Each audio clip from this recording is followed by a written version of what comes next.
Good evening. Welcome to the Town of Ankrum December 4th Planning Board meeting. Colleen, can you call the roll, please? Sure. Jessica Lovelace. Here. Tom Brandalo. Here. Joe Crocco. Present. Donald Tash. Here. Phil Hack. He's here. Palmer Irving. Here. Aaron Robertson. Christine Brown. Sarah Porter. Okay, so we have 1, 2, 3, 4, 5. Right? Yep. 5, 6. All right, so we have a quorum, so 7. Bill's here. Okay, sorry, 7. So you're still 6. So basically, we have a full board. Okay. We have one small application to start, new business, Taylor LLA 25. Could you please come up? I guess Chase isn't gonna be here. Wesley? Yeah, Lyndon was there, but yeah, but Okay. I worked with them. All right, so.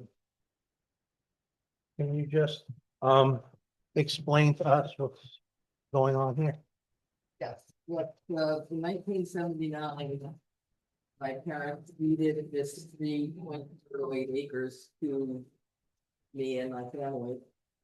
In the interim, I'm not sure what's happened. The farm has been sold twice, but it came to light this spring that my property line had been shifted. And it was obvious because when we set it up, my lawn is here, my house is whatever, and so on and so forth. And when they started to put in new pins, the angle from here to here had become something like this as opposed to this.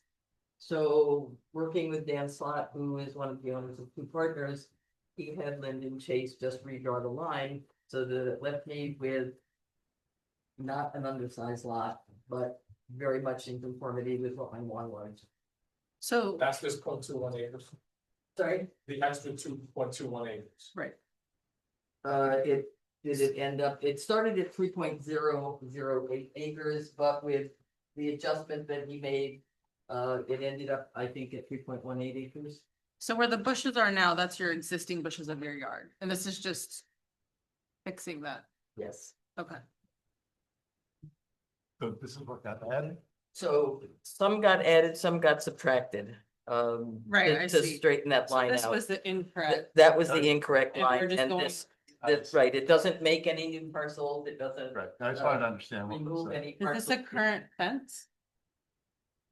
Is there a fence there? He put in a split rail fence. Okay, And who's on the other side? Dan's side. Dan Slott is one of the Two Partners. This is all of this is owned by Two Partners.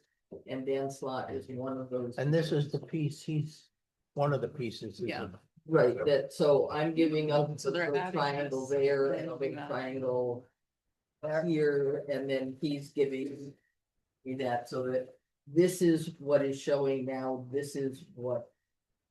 And this is all pinned. If you want. All right, so this is the new lot line. Correct. You're just losing these two triangles and gaining the big. Right, and straightening it out so that it's Five-sided. in conformity with, Right. so I don't have to redo my whole lawn and I stay at 3 acres. Fine, Seems fine with me. Would have your question? nope, I have lots of questions, not about the application, just to know. Okay, go ahead. Good. I'm good Okay. too. Do we need CEQA on a lot line investment? I don't think so. Mm-mm. No CEQA. Okay. I guess we Yes. need a motion. Yeah, make a motion to approve the lot line alteration for Taylor Living Trust and Two Partners LLC. Second? All in favor? Aye. Aye. Okay. So you're approved. I can't sign these maps because they don't have the embossed seal. Okay, so you need embossed seals in order to do that. I will. talk to Right, him and if you tomorrow. get them here and Sarah lets me know, I'll come by. You don't have to wait till the next meeting. I'll sign them. I have the seal here, but if it's not an embossed seal, it violates. How many do you need? I think a minimum of 3, but you may want more copies. Well, I for know that they need 2. Yeah, I would like Seven. one, so the seven. town has to keep one, the county gets a couple, so Thank if it you. was me, I'd get 6. Well, tell me it's seven, I'll get that. But they can stamp these. Yeah, take these and save yourself. Yeah, it's true. You need these. Just let them Yeah, get just the boss use it. seal on it. We need a motion to declare the application completed. Oh, can I get a motion to declare the application complete, please? I'll make a motion. Okay, wait.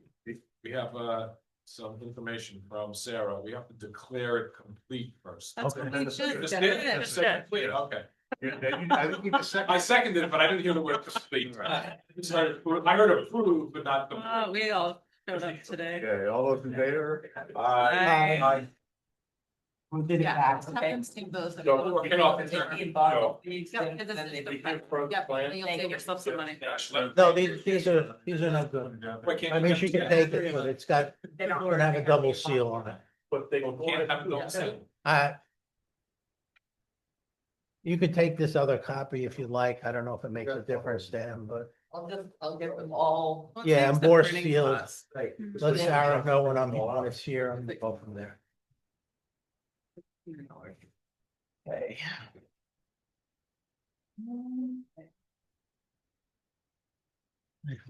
Didn't ask about conflict checks, but does anybody have a conflict check? No conflicts, okay. Okay, moving on to old business, Homeland Towers. Special permit 24007. For whatever reason, the agenda got marked workshop. I mean, this is part of a regular hearing. This is not a workshop, so. Good evening, for the record, my name is David Kenny, I am Snyder Fire, here to represent the Homeland Towers Flash Fires. Know that we recently, just last night and just this morning, received some comment memos from Mr. James and from Ms. Solberg. If I heard Mr. James on the call tonight, I can go over our prior submission first, or would prefer to have Mr. James run through his report, whatever order the board would like to proceed. I think let's let him do it. Or I was speak only first. speaking about the prior submission. Yeah, I got it. Thank you, Kenny. Can you let George James in, please? Is that- I had George James there.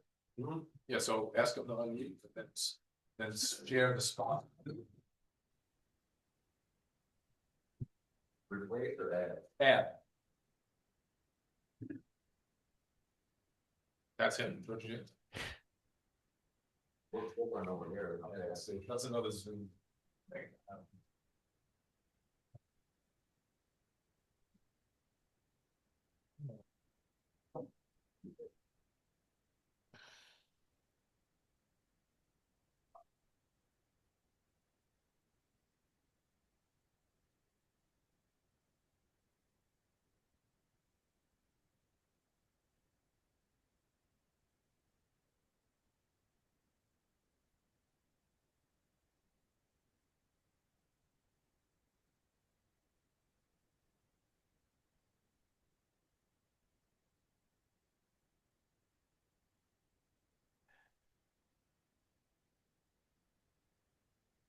See, that's the screen there. That's the screen shit. Right? Can you hear anybody? Can you say something? Can you say something? Do you hear us? Do you hear us? I can barely hear you. If you if you're able to hear me, I can introduce myself and talk about the work that you asked me to do. Yeah, 1 second. This is a new version of Zoom. It's not working.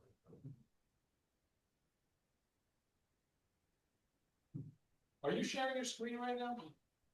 I am. Can you stop for a second? Absolutely. There you are. Sorry. No.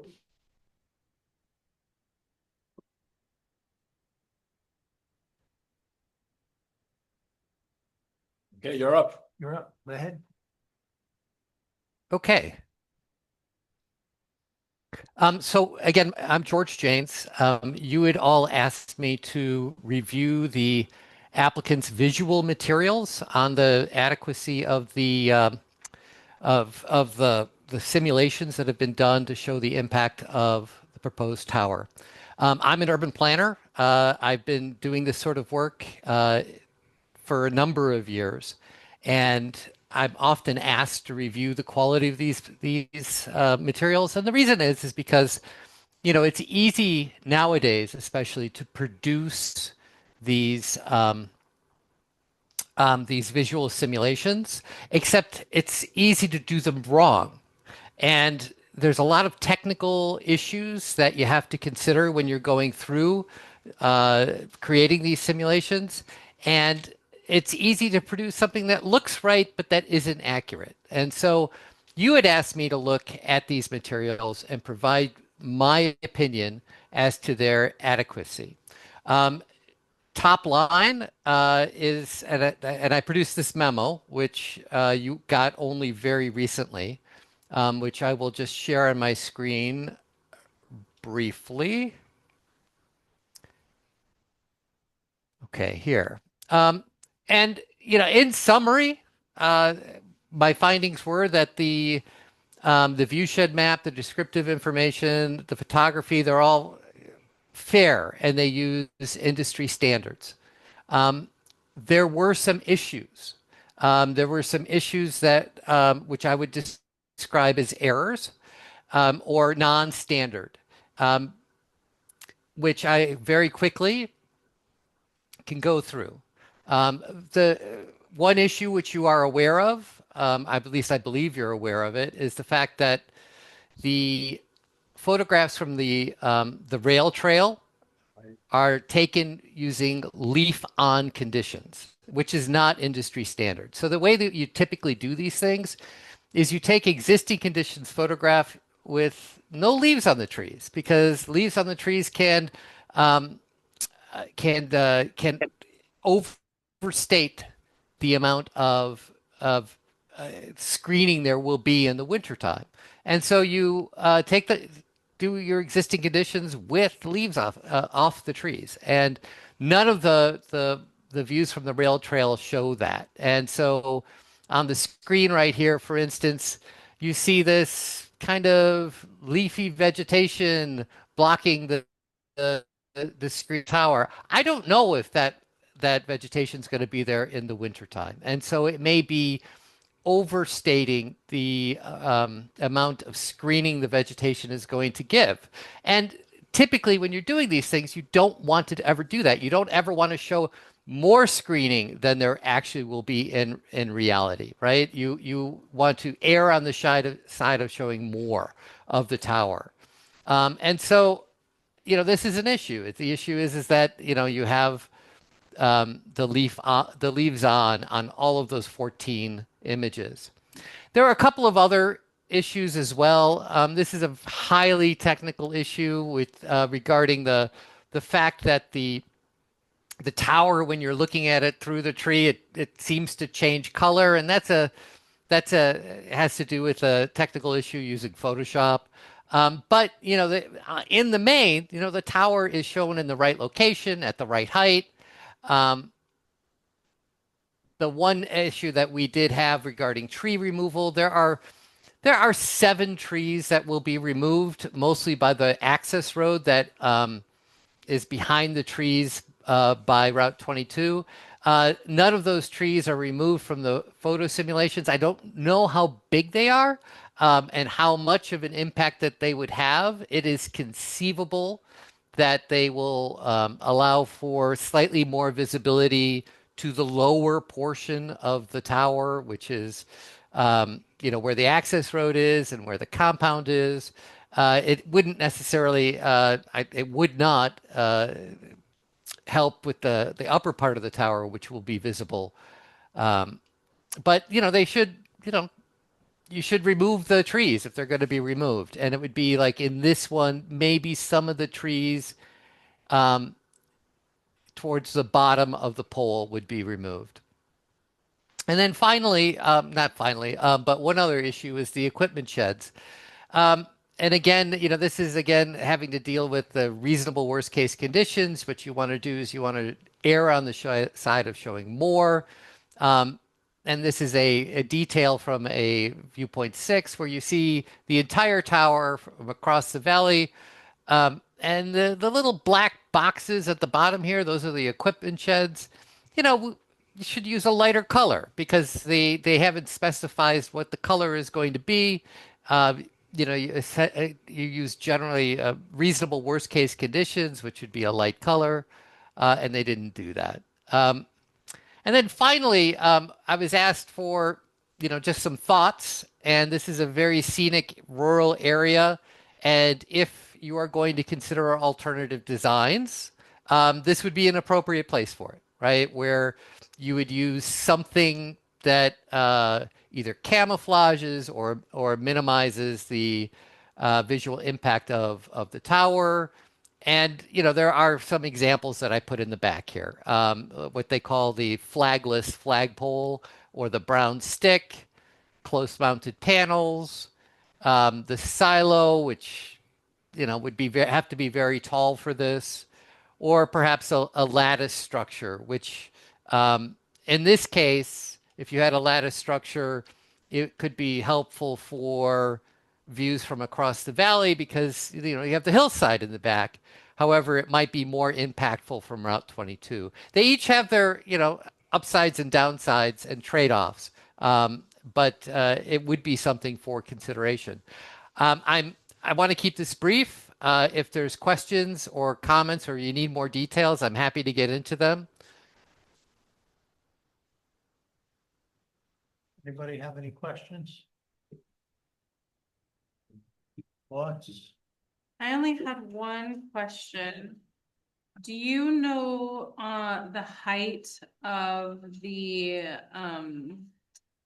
panel in the silo on page 9?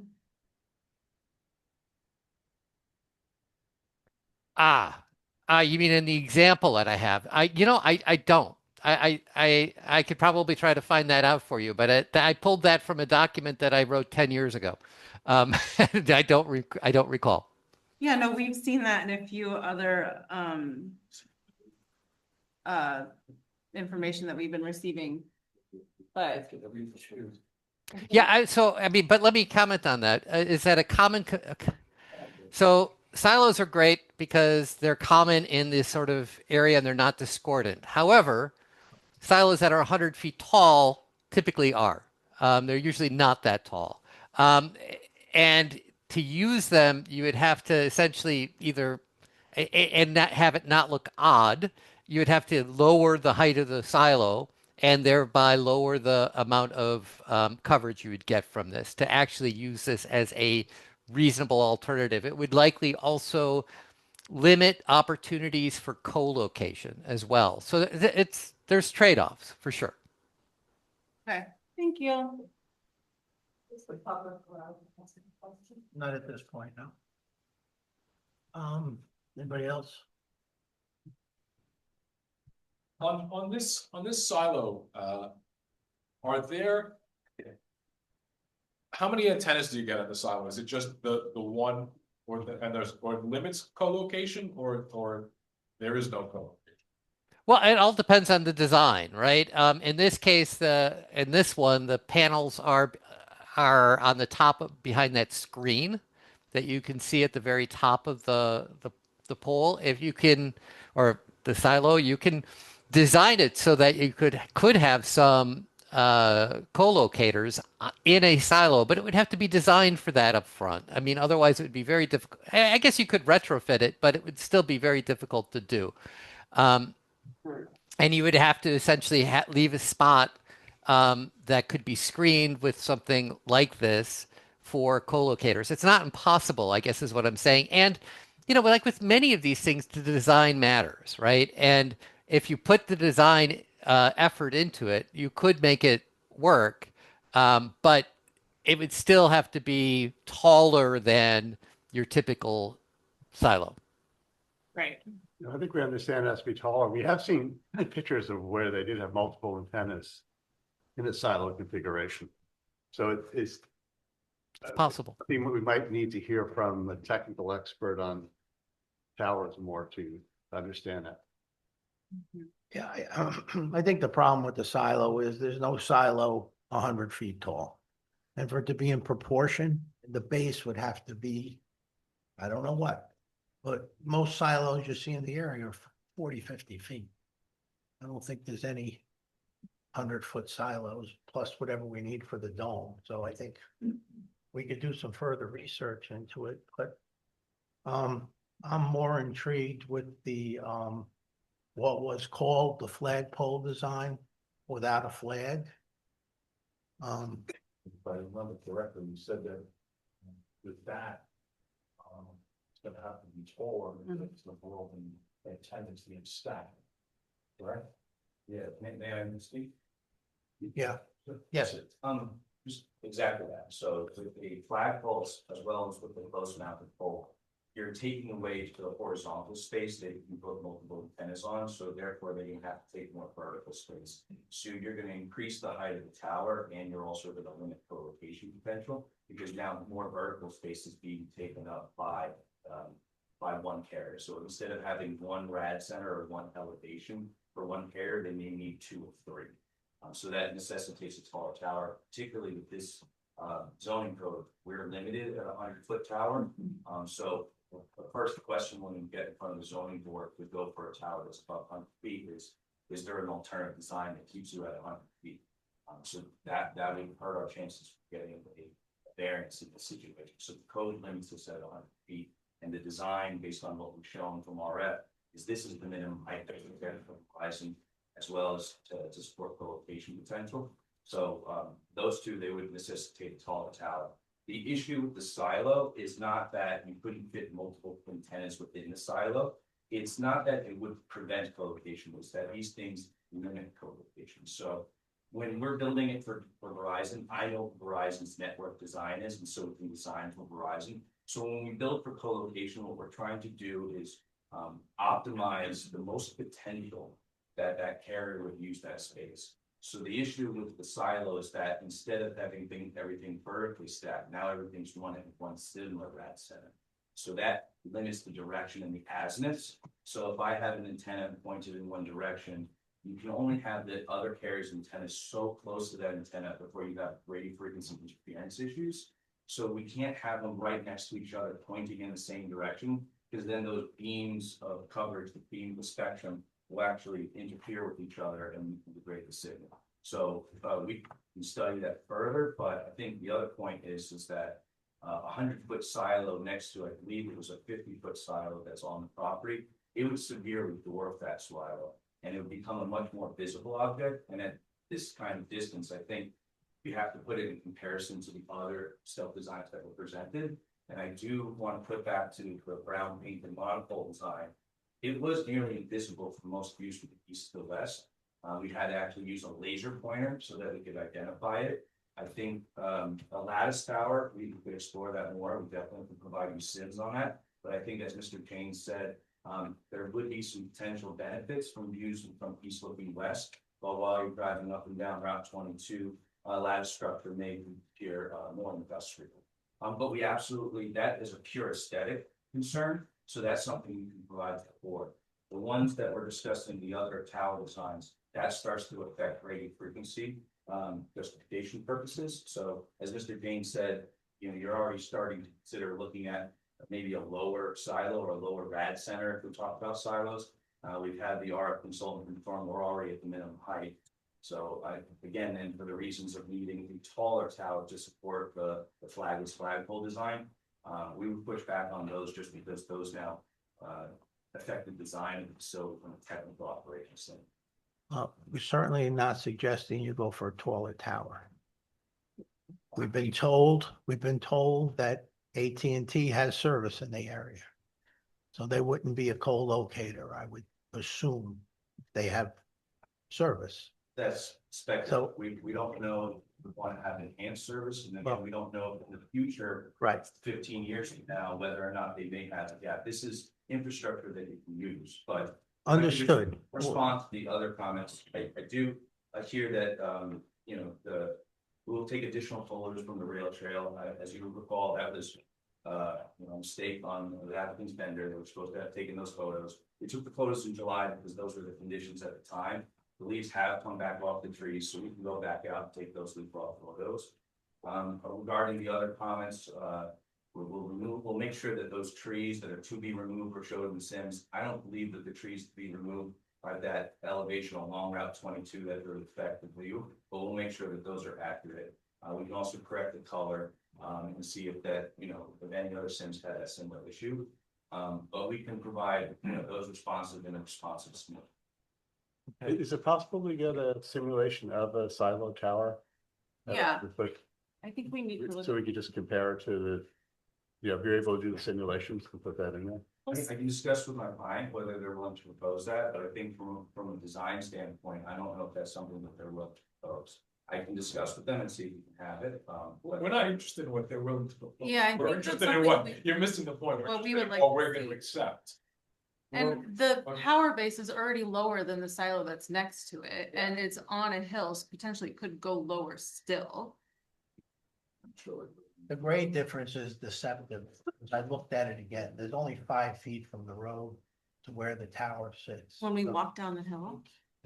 Because you go up and Seems back much- down again. Here's the grades here. You can No, look at it. it's about 12 or 11 feet, but Well, that's not what your I site discussed plan with my says. client, maybe we can provide. Because some- I have seen these in, particularly around Virginia and the South, it seems to be more prominent that they, put these up and places like Blue Ridge Mountains, they do it, and because this is a scenic overview area, it does have that character of a farm area. It's not it's an unusual, it's a more appropriate, it's less and fitting to the area.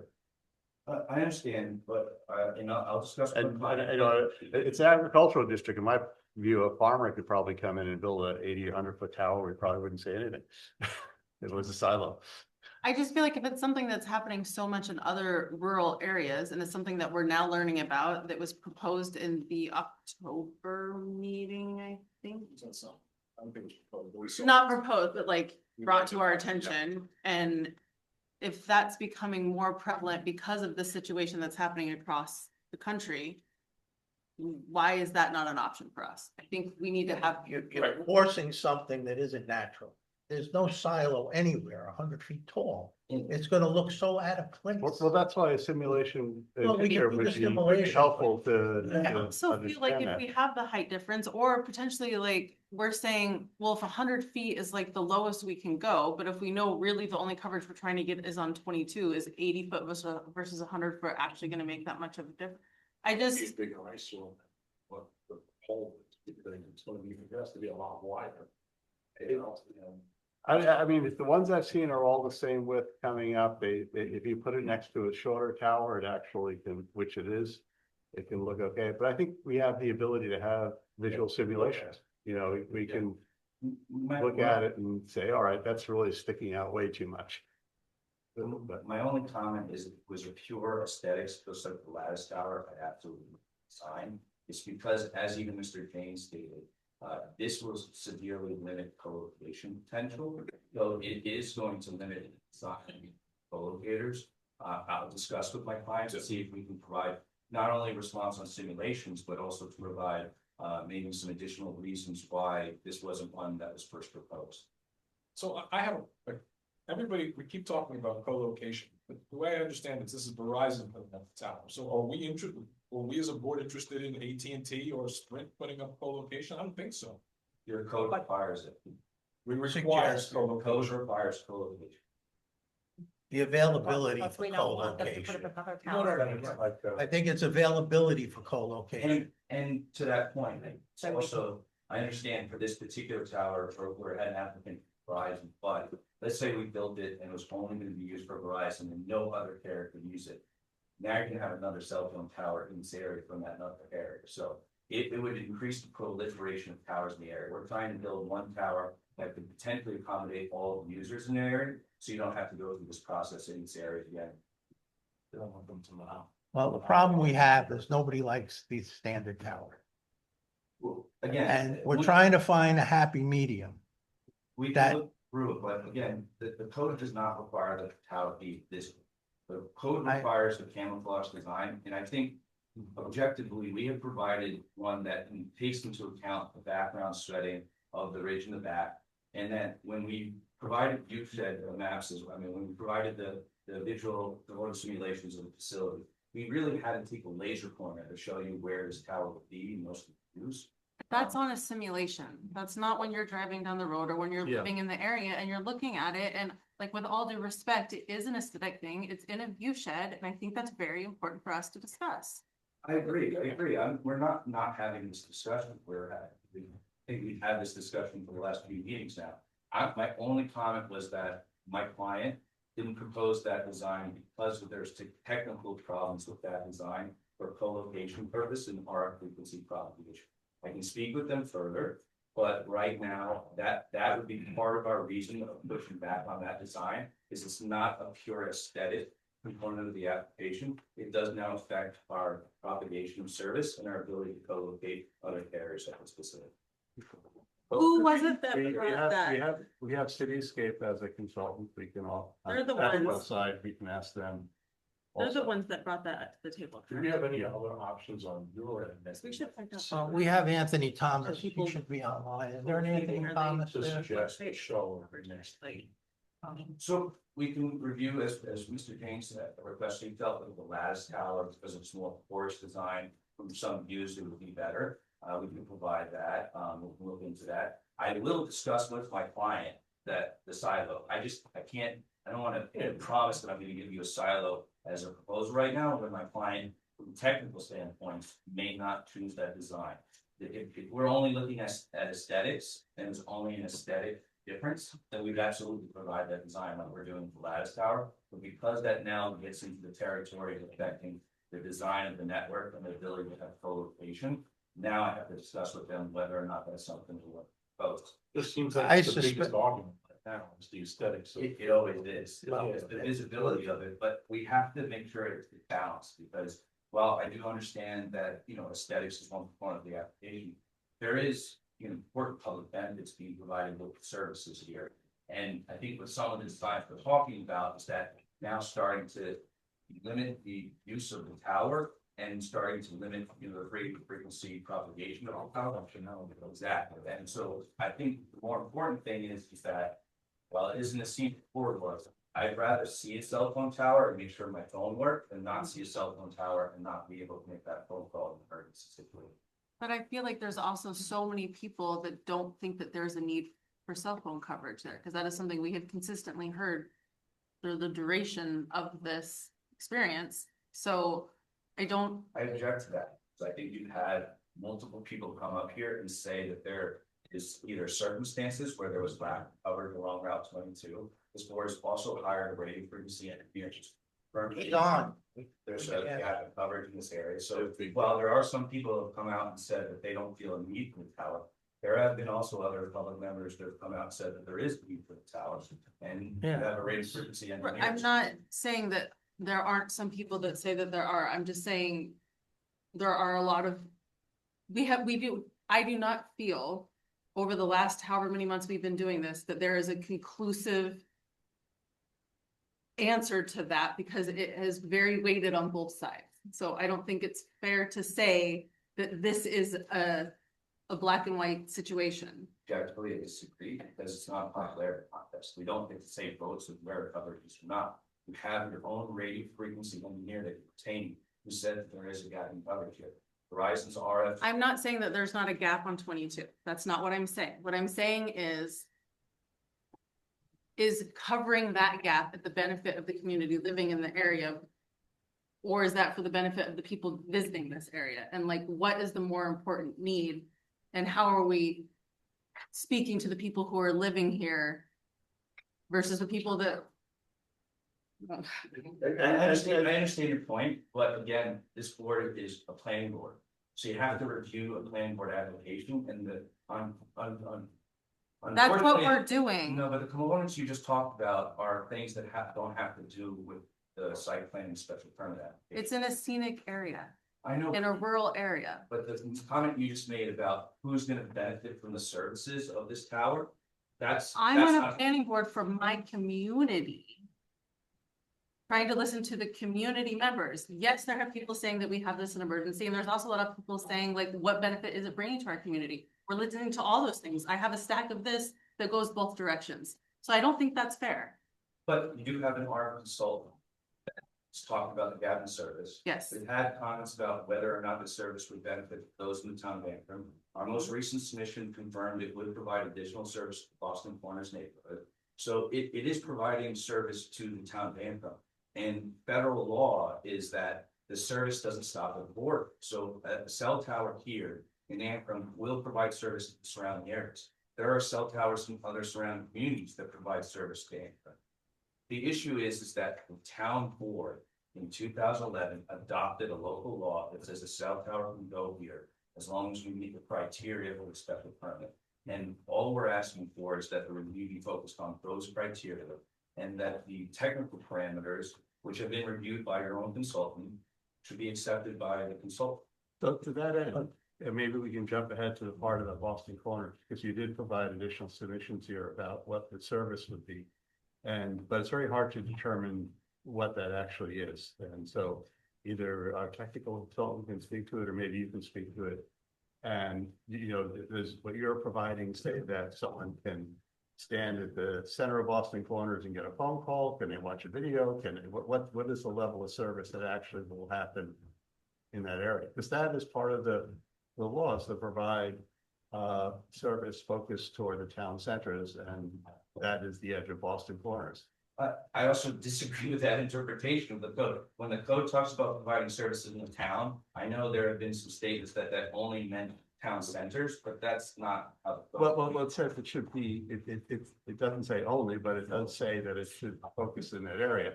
And so we're Other on the benefit edge to of those that who live area, here. and that's where most of the town of Ankrum residents really are, within the coverage zone.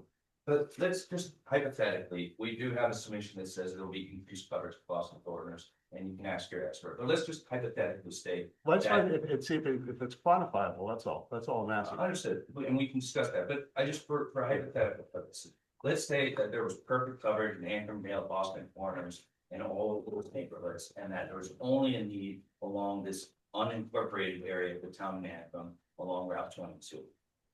Can't leave the gap in coverage, it's a prohibition of service, so under federal law, we have a right to fill in that gap in service. I'm not saying leave the gap with service, I'm saying that if we're having it, it should meet the objectives of the town, which is to cover places like Boston Corners. So what I'm asking is, you know, before we had our consultants say that the tower would not cover Boston Corners at all. And that was, and even that was said on your side too. And this document came in seeming to indicate that it would provide some coverage, but it's unclear to interpret the technical part to understand what level of coverage will happen. So I don't know what changed. I don't know if they refocused antennas. I don't know if they moved something higher or lower, but you know, a few meetings ago, everyone was acknowledging that there wouldn't be any service in Boston Corners. I disagree with that because I think members from the public stated that there wouldn't be. I did not make any statements that there wouldn't be any increased service. In fact, said we would look into it, but I just didn't know the answer when you asked me specifically to look into that question. We had our radio frequency engineer look into it, and they circled areas within Boston that would receive increased coverage. As far as quantifying that, I can get more detail about how to quantify that, but the idea is that the 700 megahertz coverage that wasn't in that area will extend into that area. So coverage from this tower at the lowest frequency band will extend into the Boston Corners neighborhood. So it's I'll see if I can get more detail. yeah, this is a change in the submission then from what was before. So we should have our cityscape consultant who was Absolutely. pretty clear He's- about not providing coverage. He should look at it again and give us it. Absolutely, I'm not taking away from that at all. I believe we're not looking to end the meeting or the application tonight anyway, so I believe we'll have additional time to review. it. Yeah, So, okay. yeah, absolutely. Firstly, Mr. Kenny, we're trying to come to a happy medium here. I understand, you know, you got a job to do. And it's to get the tower approved. But we're trying to come to a happy medium. The ordinance says we have to try to conceal it to the best of our ability. Obviously, we can't hide a 100-foot tower, but we could pick what we believe to be the best design. We could either agree with us or disagree with us, and we can go from there. So we're trying to find a happy medium. Personally, I think the flagpole design, it limits co-location, but there's a give and take on everything. There's still the possibility probably for one other carrier to be on. And I think, in my opinion, that's the least intrusive and the most attractive. The lattice tower is probably the cheapest tower. So it's obviously an option, but it's the most intrusive. It's, the base is gonna get bigger and it's gonna be more obvious from 22, but that's my feeling. We have our consultants on, so Cityscape, are you on? Can you see if Cityscape? Cityscape, Yeah, Cityscape. It should be, you know the guy's name? they have two people, I don't know. Anthony Lepore, yeah. Anthony Lepore. This is Anthony Lepore. You need to add Elizabeth Smith and Ben Evans, who are also with Cityscape. Who was the second person? Ben? Ben Evans. Okay. You can't? Yeah.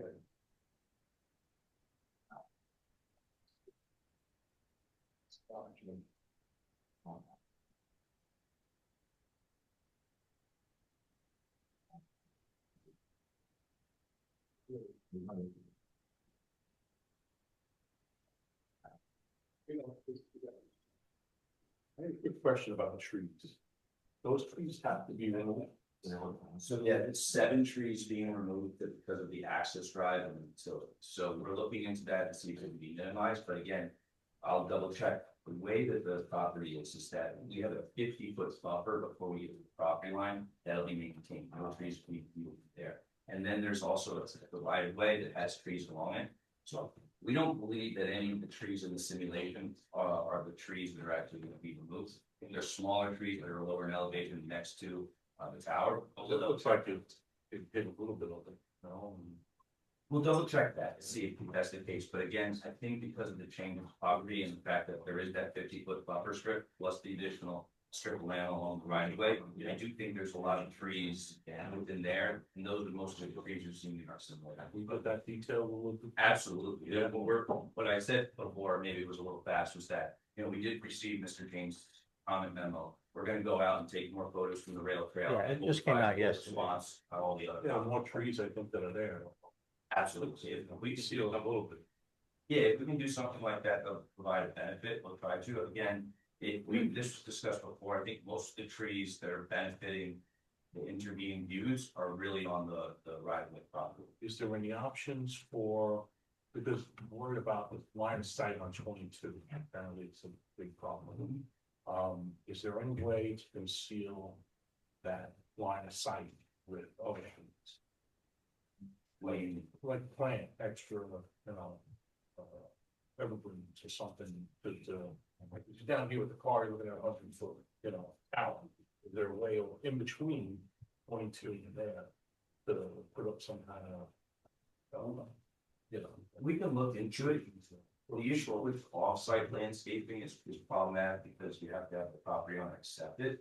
And usually requires maintenance, and sometimes even with right of way properties, the state sometimes doesn't want to take acceptance of trees. Because they'll have to, if it falls over, it's a concern. We can look into it to see if there's other places, or even if we have a large property, if there's maybe off-site landscaping or some landscaping on the property we can put, if there's any benefit. you understand what I'm saying, right? You get the car going towards the 22, and then tower's here.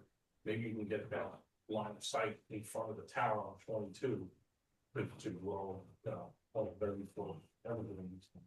And it'll block that, that view of the tower. I'll see if we Or at least partially. Yeah, I'll see, I'll see if there's any opportunity for that. I mean, we've always looked into that. Honestly, I don't believe that's the case here, but we'll absolutely look. Would you have a problem changing the chain link fence to a stockade fence? I can discuss that with the client. One of the things we were discussing was, we did have a comment regarding, the visibility inside the equipment compound, and maybe we could provide privacy slats on the fence. Because, those would provide a uniform darker. Yeah, color. I'm also worried about the sound from the generator and the stockade fence. I know it only runs a couple of hours a month and when there's a power failure, but the stockade fence will help keep the sound down. And then, I don't know if this is right.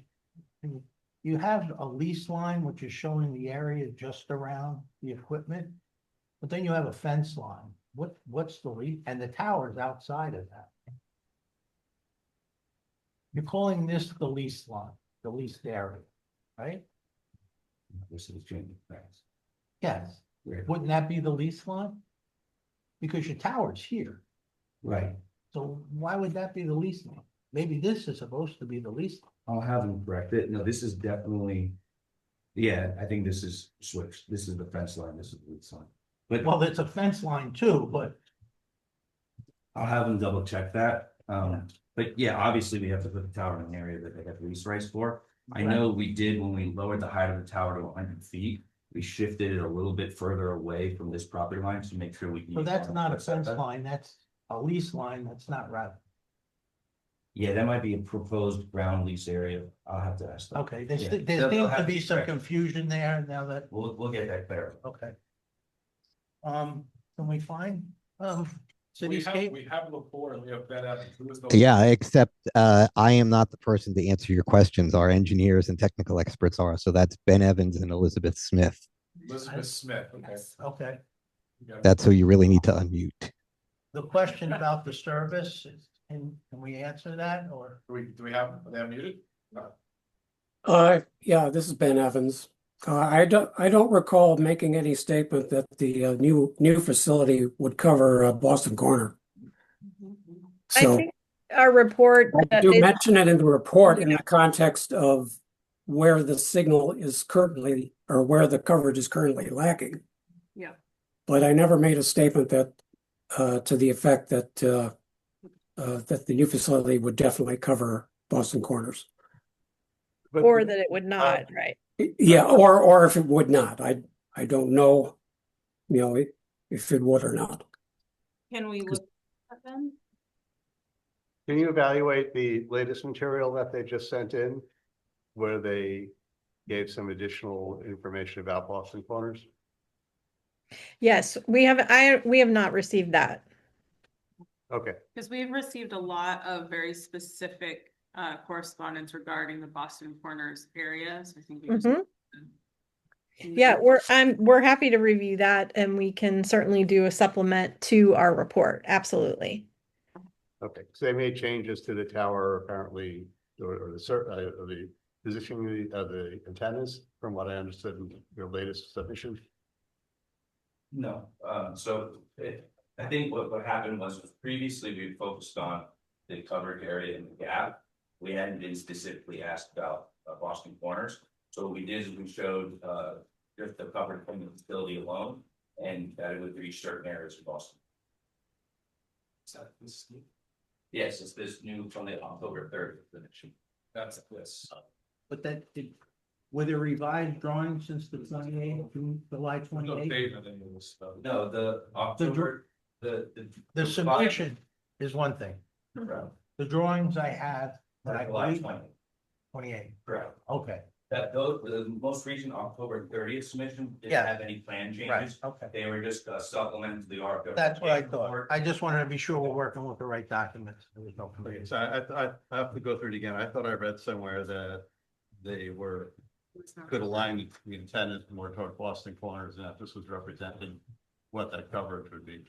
I'll double check that. I mean, it was, I read this report a couple months ago, but my understanding was just they focused in on the areas and see without the other information from existing coverage, where this would propagate to.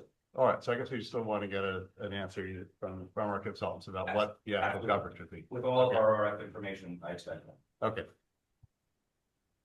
Also, the George James report mentions on page 2 that maybe on the rail trail, there could be some pictures taken further north. Where?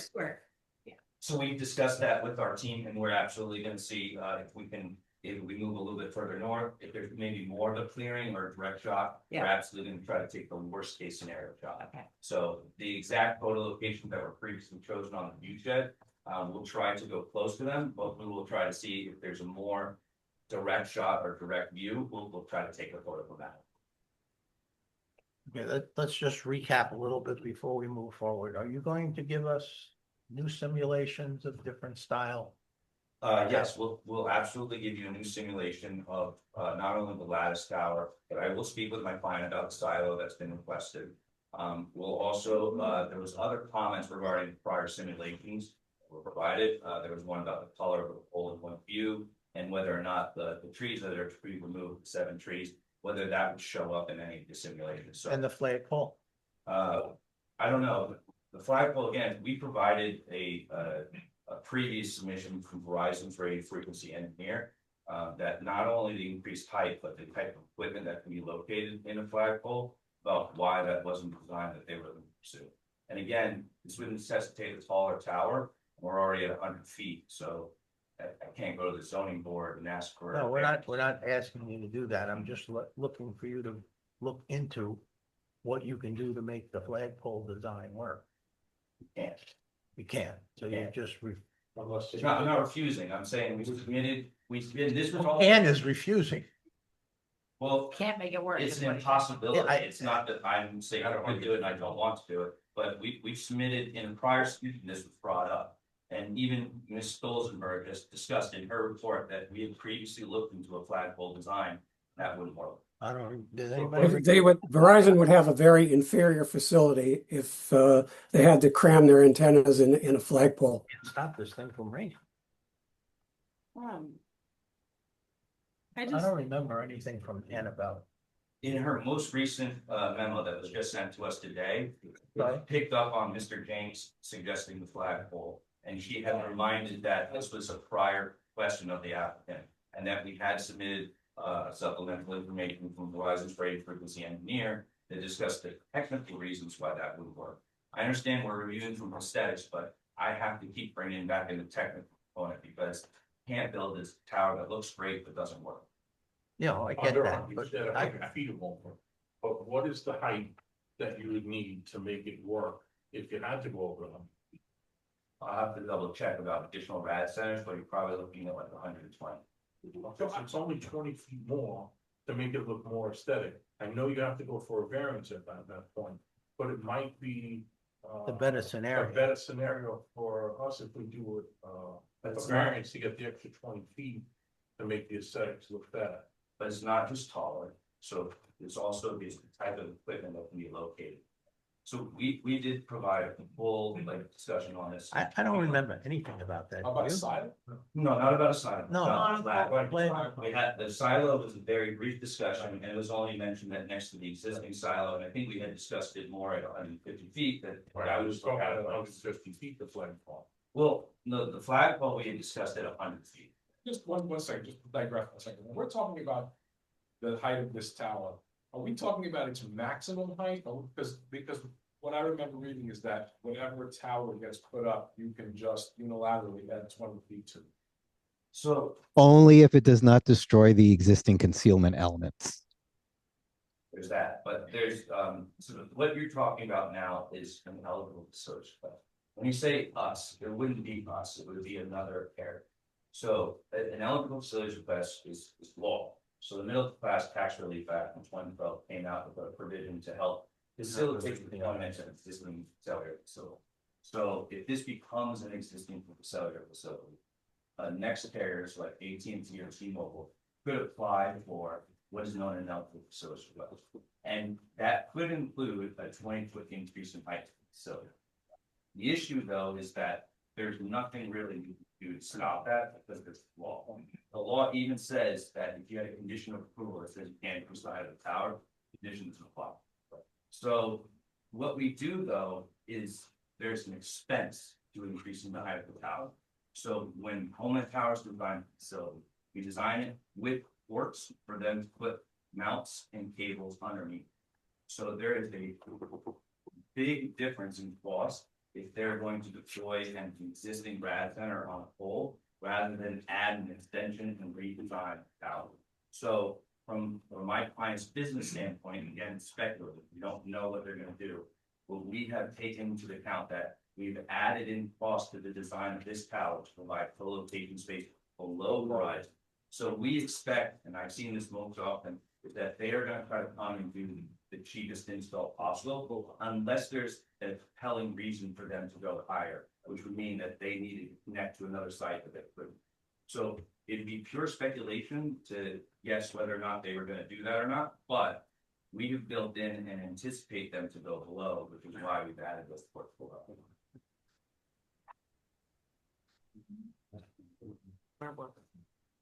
Where are we? Is Kim on?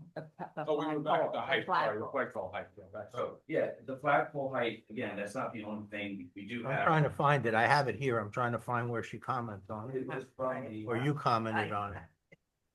Where Kim's come, No. John's or Nan's? Well, I have the August 4th submission Nan's from. The August 4th submission, we had a supplemental RF justification report in it. And this is where we discussed the new height. So this was included in the new height. So when we dropped Here. 145 foot, yes, Nan's, Well, I have Nan's report. It says it refers to yours. correct. And this is the report I'm holding up. Yeah, that's what I'm trying to find. So is in the August 4th submission, we had the supplemental radio frequency justification report. This was discussing the new height. Right. The 100-foot tower. Included in that was the supplement addressing use of a flagpole in place of a traditional tower. And it's a full paragraph that discusses the reasons why Verizon doesn't pursue these types of problems. And it includes, so not only do we have antennas within the pole, but we have these other pieces of equipment called remote radio heads. This is what helps transfer, we're getting very technical now. This is what helps transfer the signal from a wireless signal that goes through the air to the signal that goes through the wire. The issue is that we want to make sure that those radios are as close to the antennas as possible. The further away that the antennas go from the antennas, they have to be connected by a cable that creates latency. The worst design. Flagpole can't have the radios inside because they give off too much heat that they actually can't be in an enclosed environment like that. So with the flagpole design, they put the radio heads at the base of the facility. Well, it is functionally a worse design, and it also limits down tilting, so where I can functionally get into.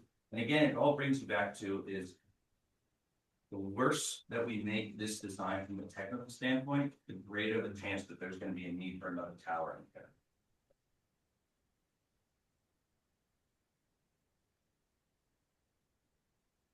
Yeah, I found the paragraph, but it doesn't convince me that it's not a possible solution. We would ask you to refer to your wireless consultant and see if they can opine on it, but I believe this was previously reviewed when they issued their most recent report, which was in support of this application. Yeah, this talks about putting a flag up and the lights and the chains banging and stuff like that. Well, there's that, but it also talks about it It allows. makes it more difficult. I get it. I get it. More difficult, more expensive. I get it. Well, not even more difficult or expensive. What I'm saying is they limit the antenna sizes. So the types of antennas that I can put in this tower are restricted. It limits the azimuths and the quantity. So how many antennas I can put on the tower. Also the directions that I can focus the beam.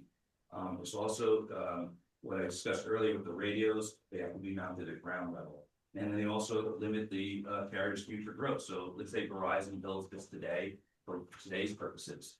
In 5-6 years from now, we don't know what their needs are going to be. If they have more radio heads that they have to put up there, or they need larger antennas, or they need more antennas, then we're more likely to increase the height of this tower under an eligible facilities request.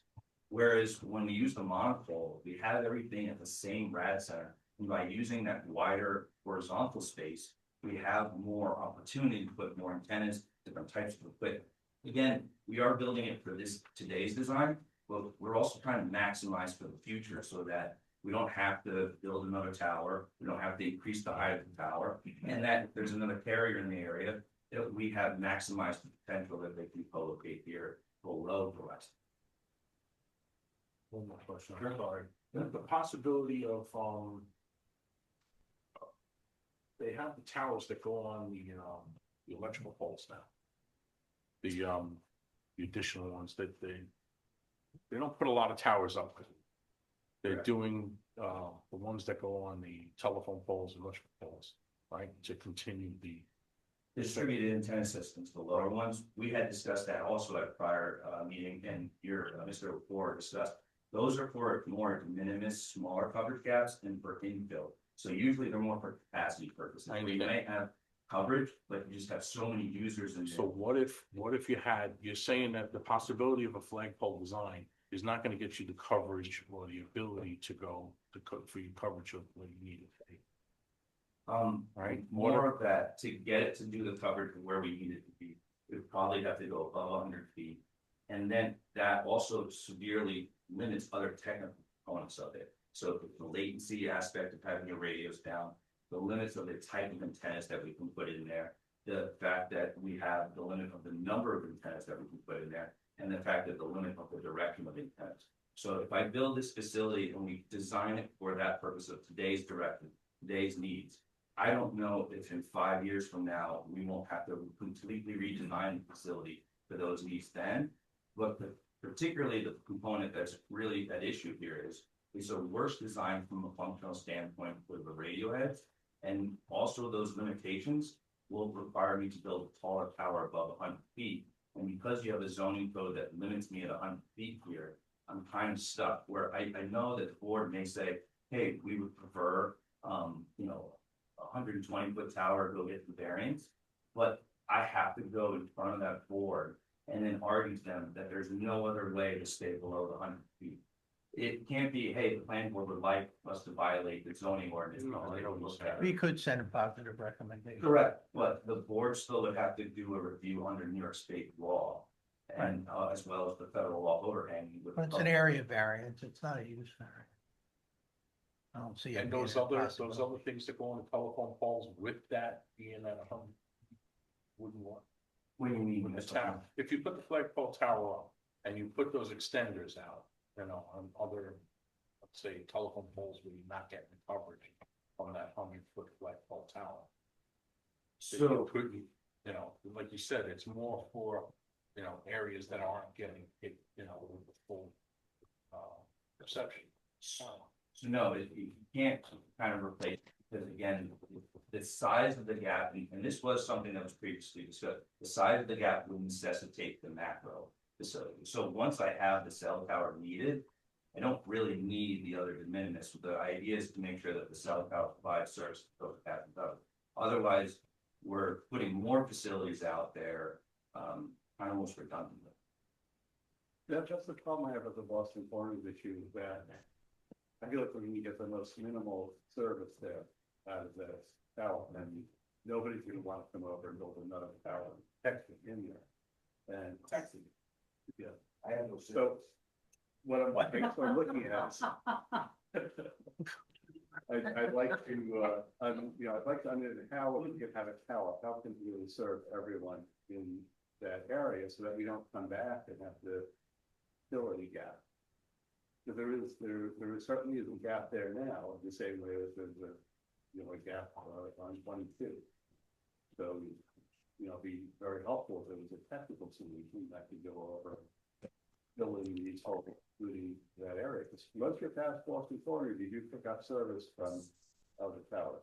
I can discuss with my client, but the answer is probably gonna be like a 200-foot tower. Like, I'll probably have to get much taller to propagate that far of a distance. And then the issue becomes, the taller I go, do I lose and overshoot my coverage in 22? So we can discuss that and see, but again, I understand the focus because these are where people live. But Route 22 is an important corridor that people travel along. And we do have surrounding areas around it that we are providing coverage to.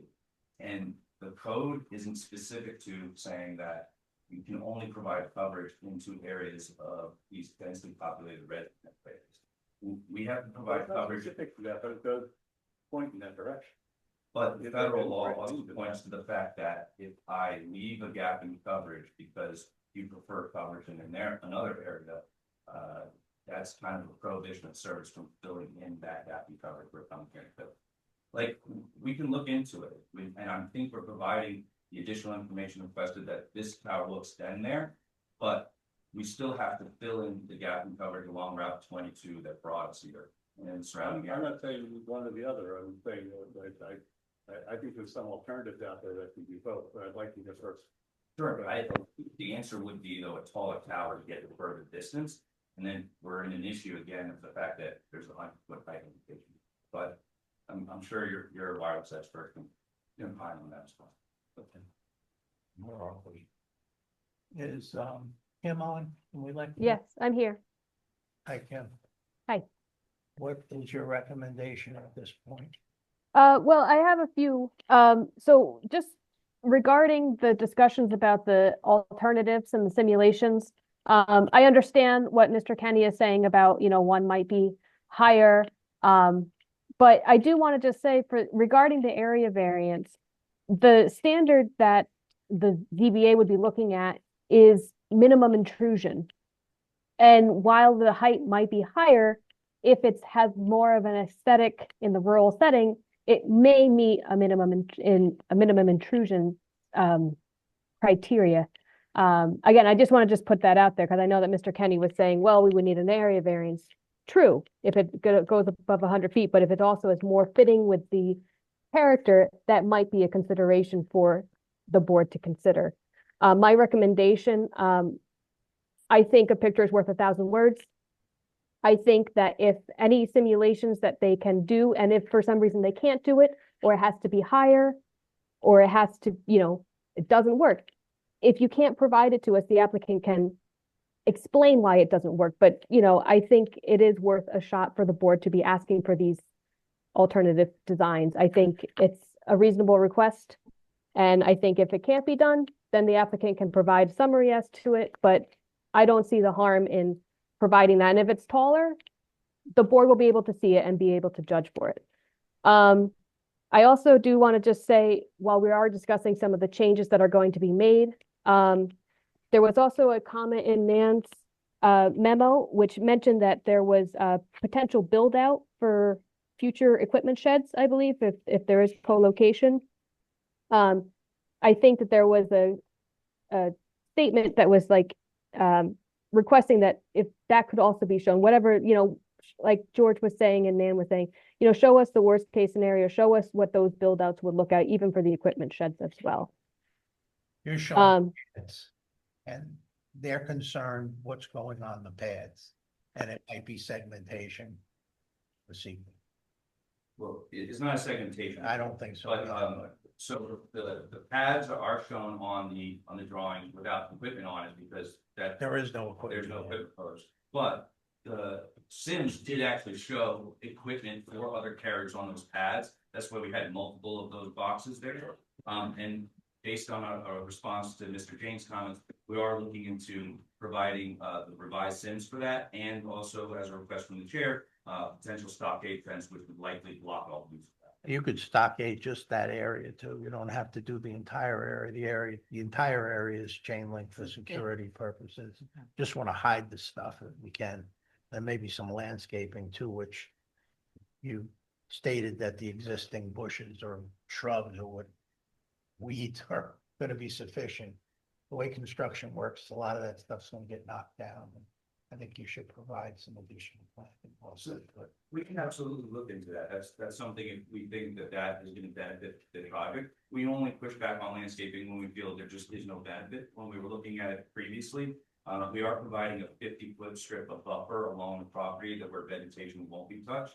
And we felt that was going to provide enough a screen, but we can absolutely look into see if there's potential here to add any. I had a quick question about the screening. What's the status of the barn that's right next to the silo? Is it used or unused? It looks like it's kind of dilapidated. Does the farmer use it, I have to ask. Is that a possibility to use that to just refurb that barn potentially and use that as a extra space for any of these additional facilities that might be needed? You mean like Stick them in the barn. I'll ask. If it's an unused, if it's just an unused structure, and if you renovate it, is that possible that it's just a barn and nobody sees it? Sure, I'll ask. He didn't give us lease rights to it, but I'll ask.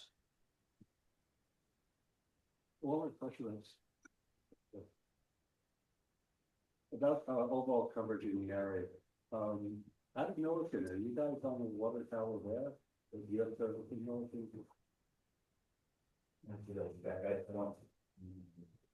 I know we have, there is a site we have called, Millerton that's right by, I guess, the Four Brothers Pizza along Route 22 there. That's right. wait, Oh, brother, this is on 20. Oh, yeah, four of those, right. Oh, Yeah, we have a tower right there, that's our Millerton site that we call. Oh, okay. So that, I don't see that one at all. The Militant Four Brothers? Yeah, there's one along Route 22, that's right next to, it's right next to Four Brothers Pizza on this school road now. Is the tower on the, behind the Wasaic parking lot yours?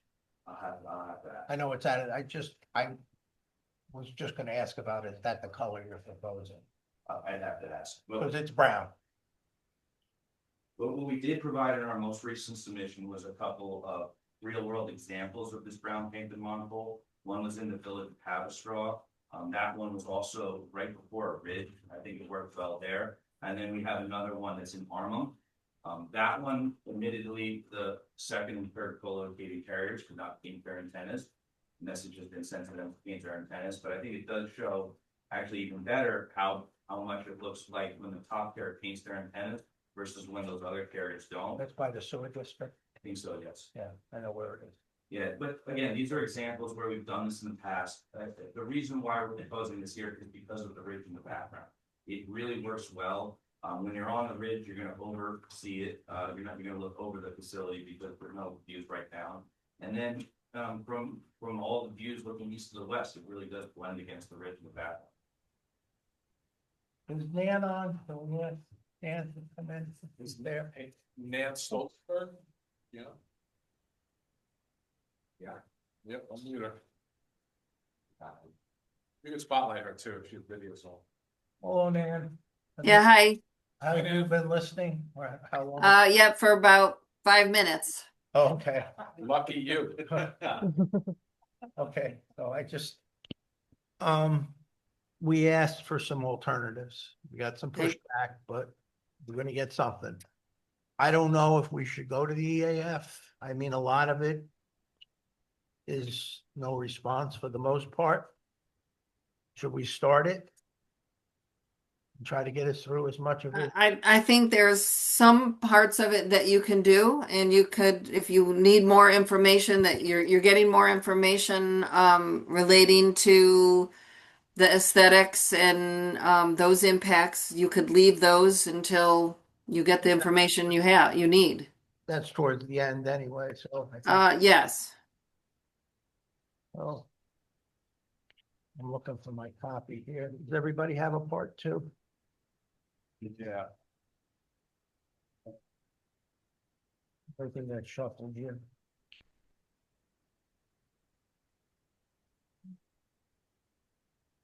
Good one. Did you want me to put it up on share my screen? Yeah, that couldn't hurt. While we're- And then what you gave everyone a blank part 2 or the draft that I prepared? I didn't circulate your draft, I don't I think. think it's a draft. It's got a bunch of checks. Okay, yeah, Yeah, okay, gotcha. then Sarah sent it around. I didn't know if she did. Okay. Okay, so, So this is, it's your responsibility to fill this out and go through it and give it a hard look. You've been talking about a lot of the potential impacts already. The part 2 is organized in a series of questions to that you use the information that you've been provided in your knowledge of the site and the neighborhood and the town to answer these questions. So part 2's role is to identify whether there are any potential impacts, and we rate those kind of as either no or small impact or a moderate to large impact. So it's kind of like, is there a potential for an impact or not? The part 3, which will follow when you finish this, is then to say, well, are any of those moderate to large impacts that we might have found actually significant or not? So we're not really looking at this stage of whether they're significant issues, but whether there are potential for those impacts. So I gave this, you should consider this as a starting list. It's your responsibility as the board to go through and make sure that you have considered these all.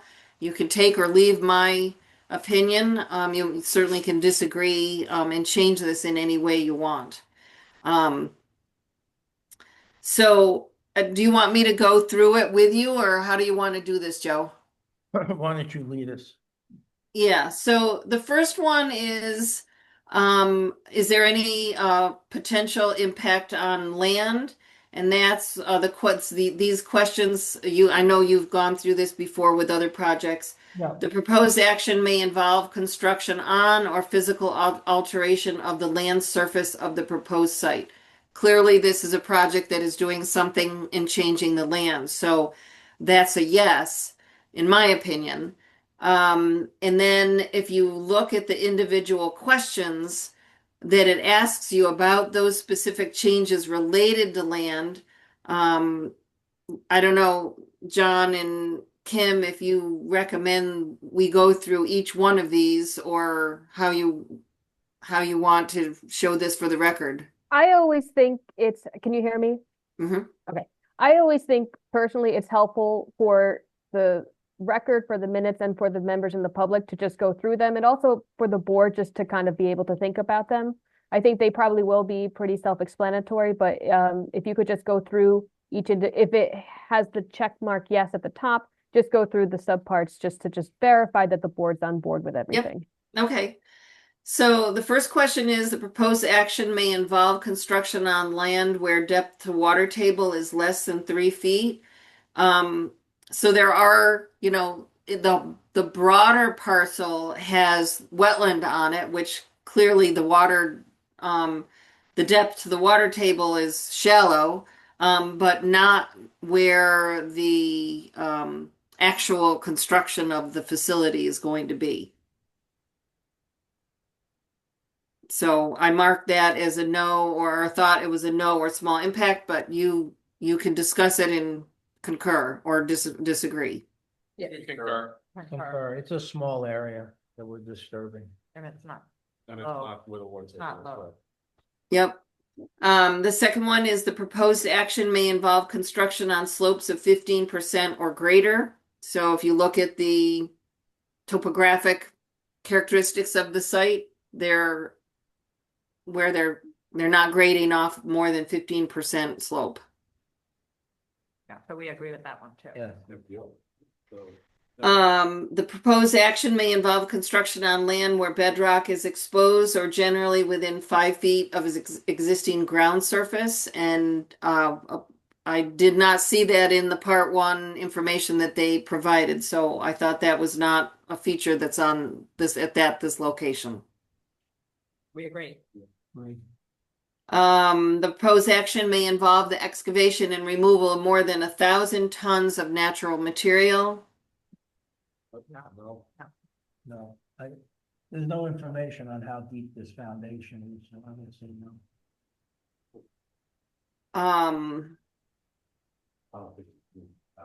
No, I don't think so. That's a lot. Yeah, 1,000 tons is a lot. The proposed action may involve construction that continues for more than 1 year or in multiple phases. Their part 1 did not indicate that it would be that long of a construction. Right. The proposed action may result in increased erosion, whether from physical disturbance or vegetation removal. So there is, whenever you dig in the land, you have potential for increased erosion. So the question is, they have added in erosion control methods to control those things. So the question is, is this a small impact, or is this potentially a moderate to large impact? It's just no. Is there agreement on that one? Yeah. Okay. And then the proposed action is or may be located within a coastal erosion hazard area, which Ancrum is not within that area. No. The next one is the impact on geological features, and I chose no because the specific orientation of this one is there something you know, a unique landform like a cliff, dune, minerals, fossils, caves, and that does not cover this area, this location. Agreed. Yeah, no. Impact on surface water. So the broader area has the wetland. And so I felt that, to be you know, the honest is, you know, it could because there's a wetland there. So I thought yes was appropriate. But then in the questions, I see that there's one missing here. The proposed action may create a new water body. There's no new water bodies that's being created. That is going to result in an increase or decrease of over 10% or more than a 10-acre increase in the surface area of any body of water. No. That's no. The proposed action may involve dredging more than 100 cubic yards of material from a wetland or water body. That's no. The proposed action may involve construction within or adjoining a freshwater or tidal wetland or in the bed or banks of any other water body. And while there is a water or freshwater wetland there, the construction site is outside of the boundary, the buffer of that wetland. The proposed action may create turbidity in a water body, either from upland erosion, runoff, or disturbing bottom sediments. I didn't think that applied. The proposed action may include construction of one or more intakes for withdrawal. That's no. The proposed action may include construction of one or more outfalls for discharge. That should be no, because we don't have any of these features. The proposed action may cause soil erosion or otherwise create a source of stormwater discharge that may lead to siltation or degradation of receiving water bodies. You know, so again, we are grading and doing something on the land that has potential to cause soil erosion. So again, the question is this a potential small impact or a potential moderate to large impact? And we can analyze whether the erosion control methods that they have included in the plans is sufficient to control the potential erosion. Yeah, we would agree. I think it would be small. Okay. I don't see. But I guess there's gonna be some. Let's see. The proposed action may affect the water quality of any water bodies within or downstream of the site of the proposed action. Control areas. What was that? No. This is the control area. This is the tower. This is the wetland over here. Yeah, the effect zone that goes on it. Yeah, well, you know what the dimension is? It's been so long. Since we looked at But outside the check zone is beyond chocolate. The check zone is the buffer, Right. the wetlands. It's usually 100 feet. Oh, it's over 100 feet.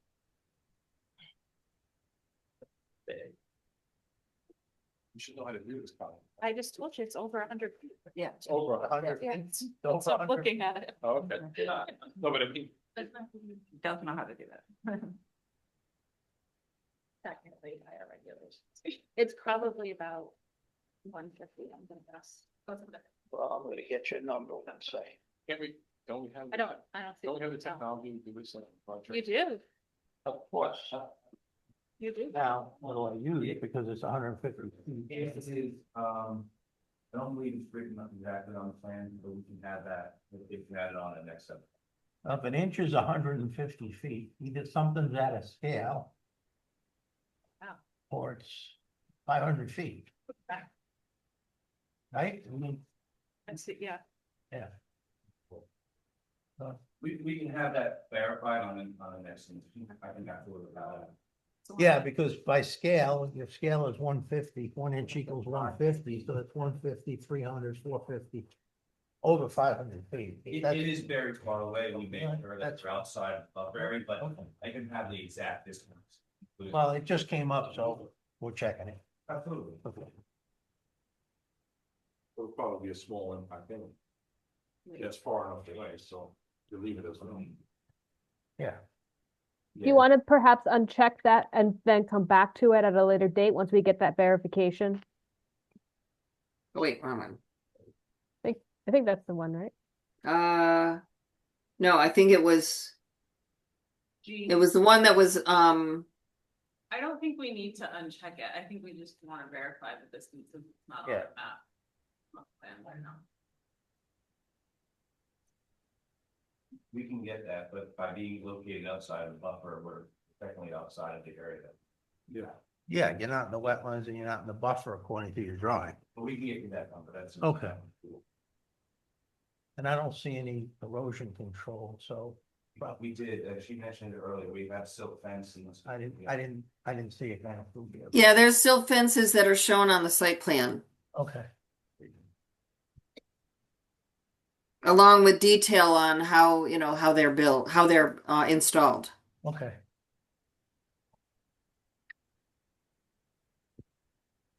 We have two, K.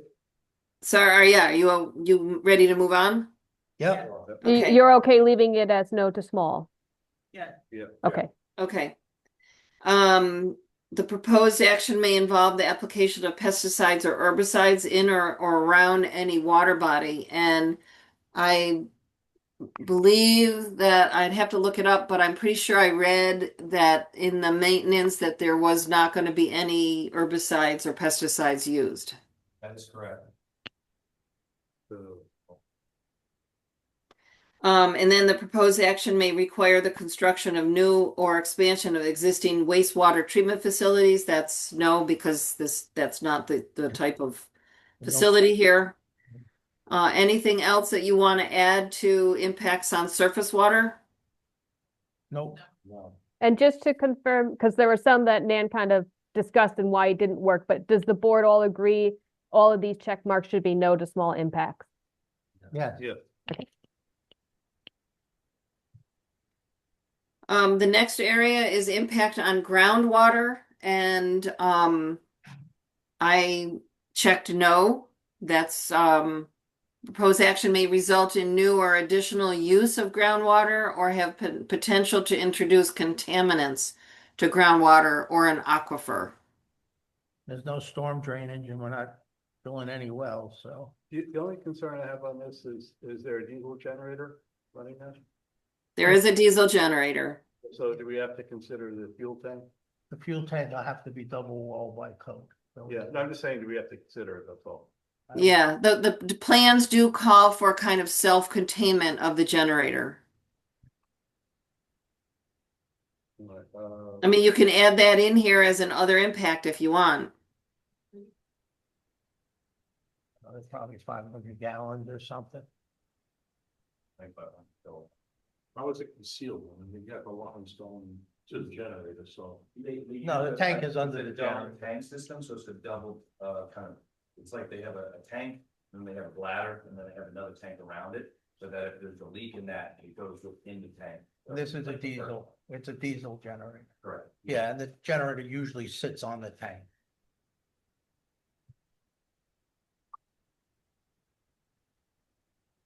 So do you want to add that to the other impacts here or not? It says after the proposed action may require the bulk storage of petroleum and Oh, chemicals okay, right. over groundwater. So would that be applicable then? What's bulk?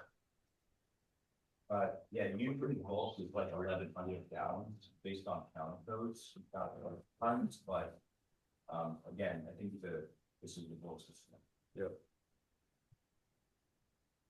I mean, I think it's nowhere small. I mean, I think it's small impact given it's 500 gallons. I'm just wondering whether we should, Yeah, let's change it to no or small and change no to yes. Yeah, okay. And just for clarification, so it's 136 gallons. Is that it? Yeah, it's not a lot. You have that? Yep, it's on, That's on tiny. sheet, BZ1, and dimensions include a 132-gallon base tank. And the Okay. level 2 sound attenuating enclosure. And the diesel, tank complies with UL 142 for secondary containment. And unit also includes environmental built-in spill containment for 125% of oil and ingredients. Okay, so this is on sheet BZ1. Just acknowledge that it's July on. 28th. So just let's check small, no impact. I mean, the greater chance of a spill is when they're filling it. Right. So just for clarity, we're changing it as a yes generally, but for the subsection F regarding the bulk storage, we're saying no or small impact. Correct. Correct. Yeah, I would. And then I think all the other ones are no to small because I don't think they're applicable. They're not. no. Right.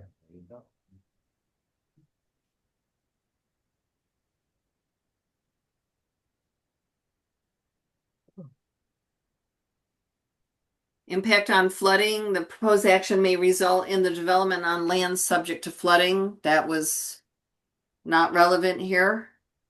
No, Agreed. agreed. Impact on air, there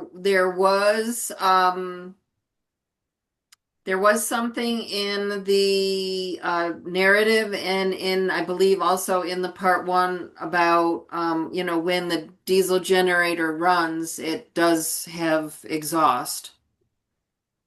But that is not a state regulated, it doesn't reach the level of being a state regulated air emission source. So are you in agreement with that one? Yeah. Okay. It's much bigger than a house generator, Smaller. 25 kW, so, yeah.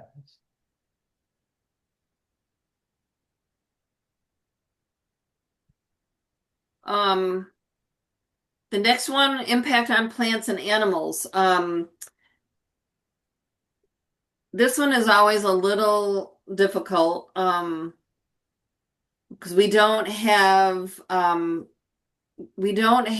lot of information on that corner of the parcel or that portion of the parcel and what everyday species use that location. We do have information on the FEAF on the northern, I think it was the northern long-eared bat and the bog turtle. And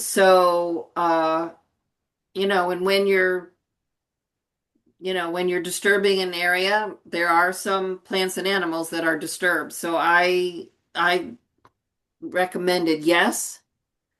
There was information on the rich graminoid meadow that was Tri-Leaf looked at and indicated that that was not an issue. I did not find any other information on the bog turtle or the northern long-eared bat in terms of response to whether there must have been a natural resource survey in there, and I might have missed that one. If I could comment on that, so for the northern long-eared bat, there's a tree clearing restriction for the roosting season. I believe we put an EAF that will comply with that tree clearing restriction. Again, there's only trees supposed to be removed, but we'll make sure we can comply with the tree clearing restriction. And for the bog turtle, that was picked up on the EAF mapper, which I believe is because there are wetlands on this property. Because we're outside of the check zone and outside of the property area, I don't believe we're in the habitat for the bog turtle on this particular property. I think that's more in the wetland area. That was what Tri-Leaf, our environmental consultants, that advised us. So let's just go through these. The proposed action may cause reduction in population or loss of individuals of any threatened or endangered species that use the site or are found on, over, or near the site. We agree with that. No. Okay, the proposed action may result in a reduction or degradation of any habitat used by any rare, threatened, or endangered species as listed by the state or the federal government. No. No, then, The proposed action may cause reduction in population or loss of individuals of any species of special concern or conservation need listed by the state or the federal government that on, over, or near the site. So, you know, they did not list any other species of special concern on the information that has been provided to the planning board.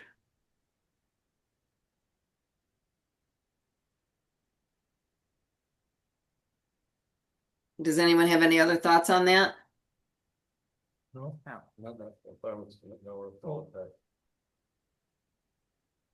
What was that? I'm sorry, I didn't hear you. I'm fine with no or small impact on. Okay.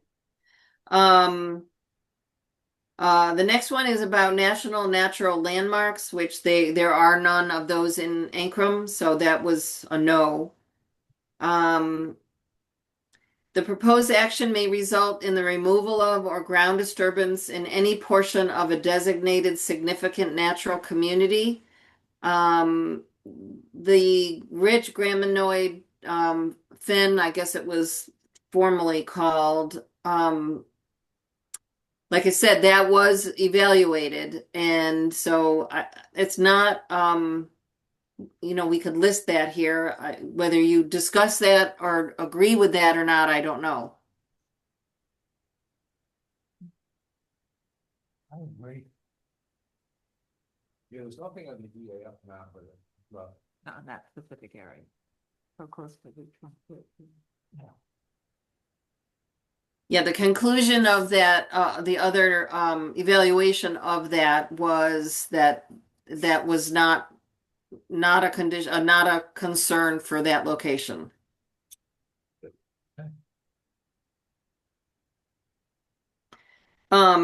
This is always the one that,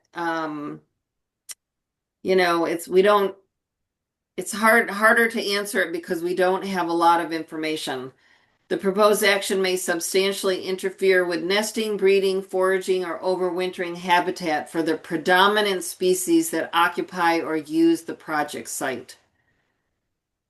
So, you know, these are just like kind of the resident native wildlife species that just, you know, are there. A lot of FEAF Part 1s for this question, they list deer, rabbit, you know, small mammals and things like that are on the site. So yes, you know, is this clearing the site and changing it going to displace something? Probably. it's displaced, or it says substantially interfere with. Well, substantially interfere. Well, if you're turning it into a concrete slab, then it, you know, it at least displaces them. What's the area disturbance, you know, off the top of your head before I have to go? That's. It's a small area. It's less than an acre. It's less than an acre. Way under an acre. Yeah, it's like- I think the compound is like 2,500 square feet. And again, you know, it's a fence compound, small critters controlled through the fence like squirrels and stuff. This really doesn't impact. Yeah, it's a tiny area. Yeah, I say so. But, and if it is, it'd be a small impact during construction, that'd be it. And then- Yeah. Correct, and this isn't for construction, this is the permanent project, so the idea being that we have this huge, what is it, I think it's, I forget the acre parcel, it's a very large parcel, it's a farm. They would move to like, Yeah, they move to. 2.5 feet away.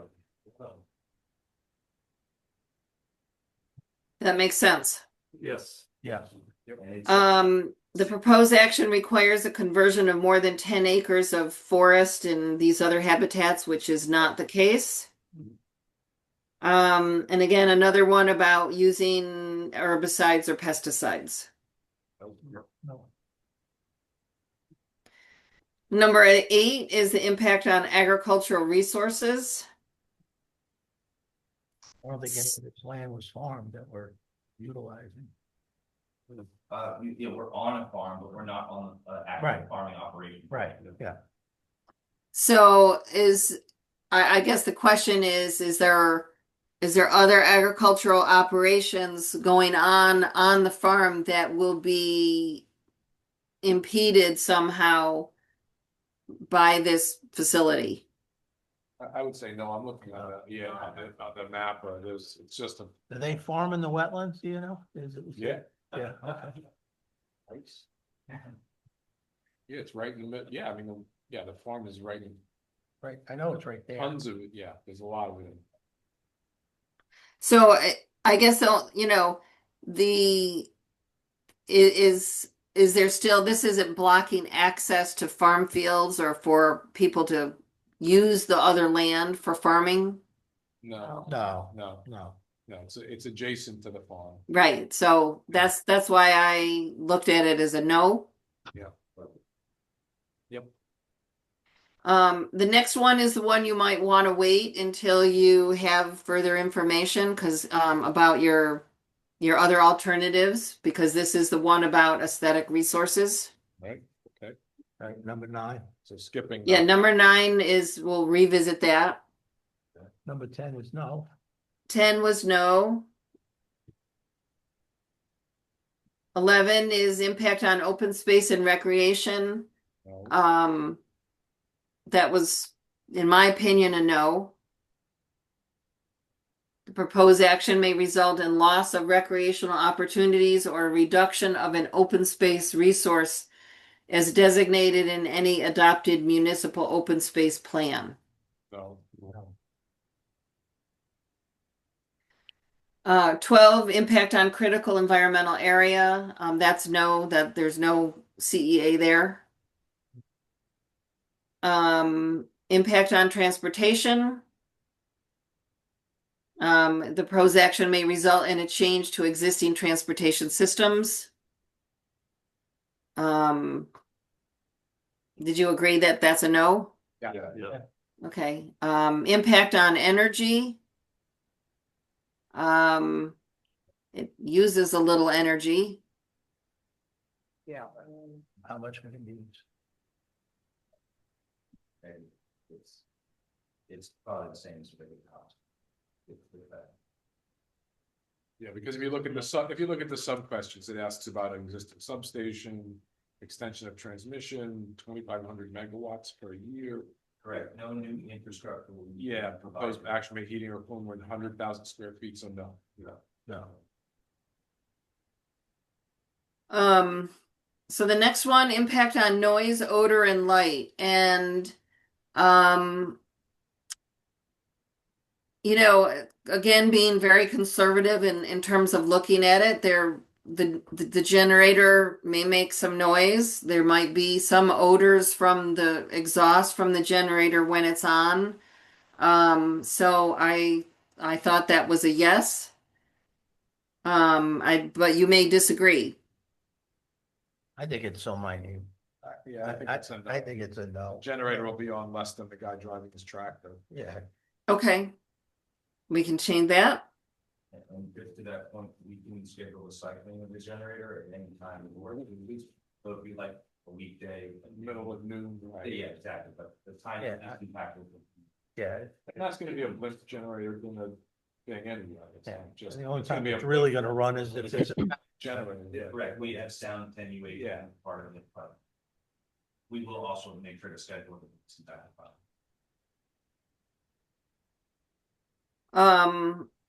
Yeah, and I think I had put the orange highlight here to reflect the generator. So if that's not an issue, then we can take that out.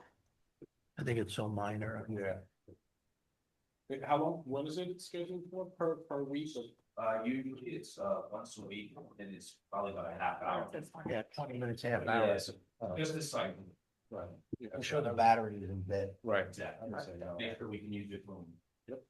And then Does the generator stay on, like if the electricity goes out, does it stay on for extended periods?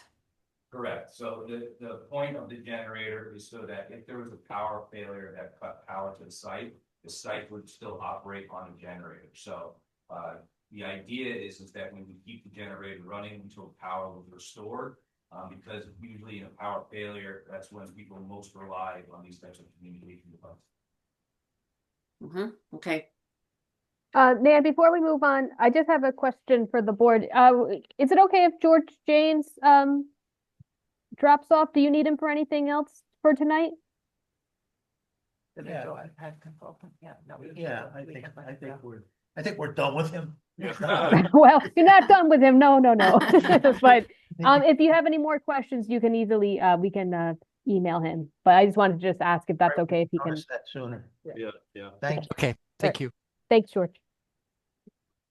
For D and E on this section 15, do we need to consider the lighting, or is there lighting? Yeah, we'll have an outdoor maintenance light, I believe that's shown on the plan, but again, it's a light to only be used when a technician is on site in low light conditions. So it won't be a constantly running light. It's not automatic. He's gonna Correct, turn it's it on a on. timer, and it's only when the technician's on site in low light conditions, so it won't be constantly. Okay. There's no blinking lights at the. No, and you do shielding, dark sky compliant, make sure all that. Yeah.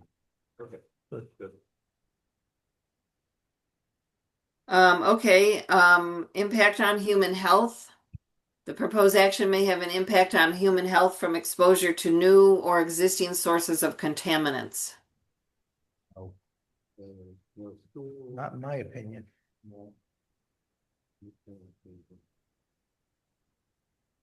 So we're back to red areas. Yeah, the next two are the ones that I think are influenced by the ultimate decisions that you make on the poll. The design, yeah. The design, yeah. So one is consistency with community plans, because that's not really looking at the use, but it's looking at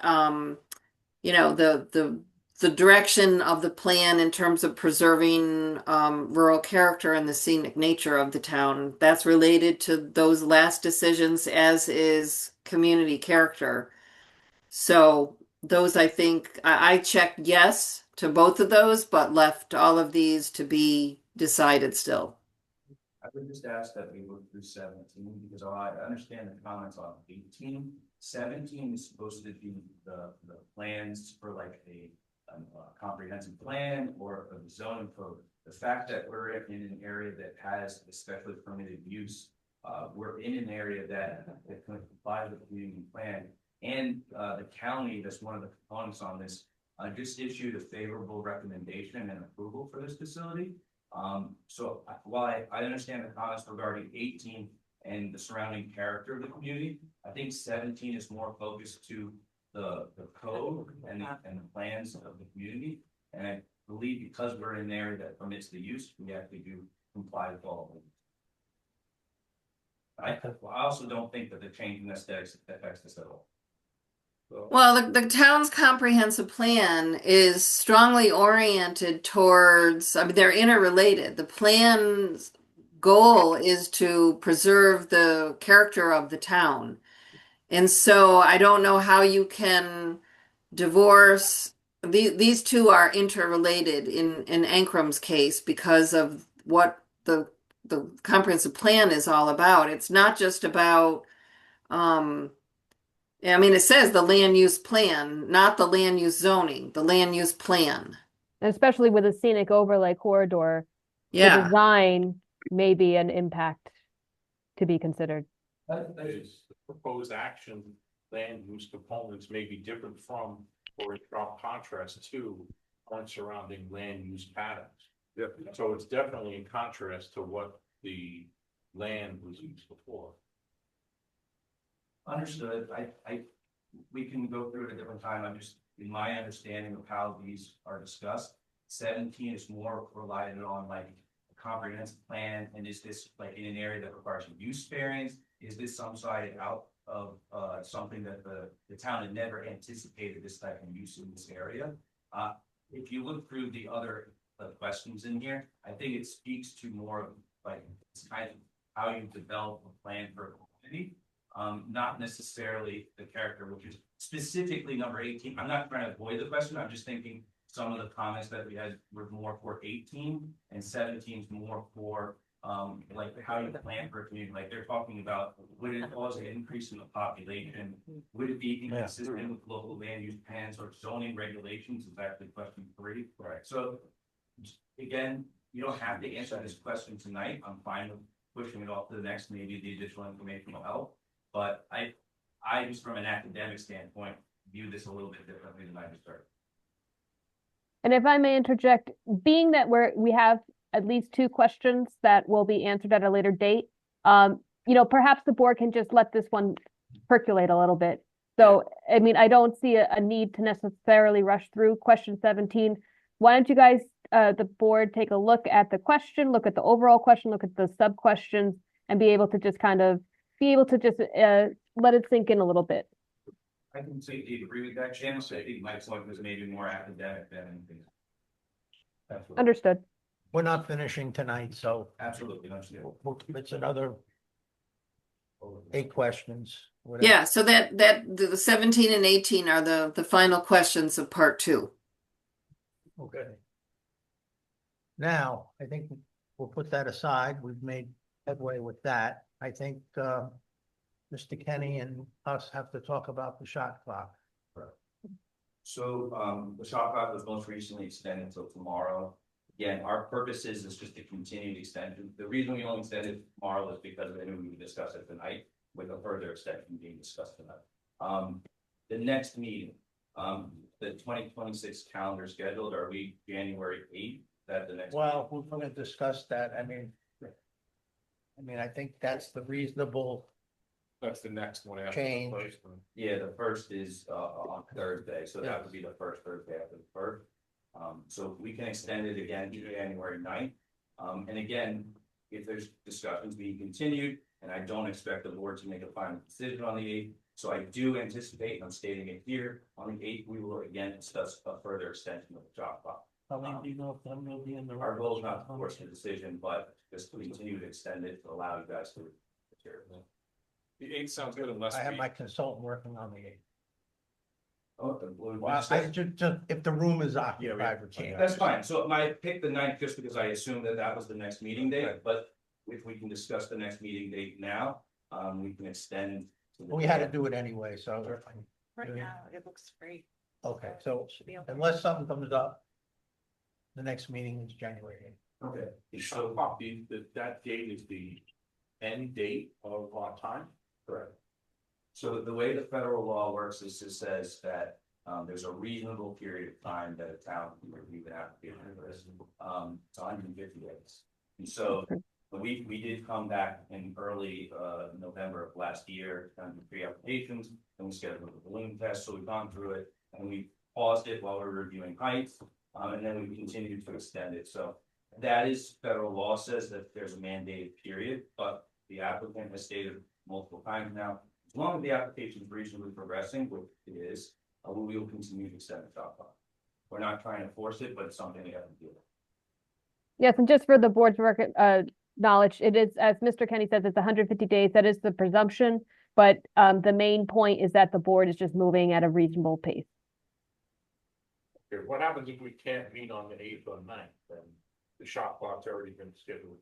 So Mr. Kenny could, I'm sorry, Mr. Kenny, I didn't mean to speak over you, but my recommendation is that he could email the board an additional extension. A snowstorm or something. absolutely. So the other way to do it is I have been also, we're discussing it now, but I also always send an email to Mr. Lyons and Tim to make sure that there's a written kind of extension. So if it comes up that, hey, we're going to, reschedule the meeting, we can't make it on the 8th reason, we can get the new meeting date then, and then we can extend the shot clock after that. Again, the reason why I also don't extend the shot clock to the day of the meeting is if there's a weather delay on that day, the next day. Why aren't we extending it past, like if we're meeting on the 8th, why aren't we extending it to the? Committed suicide.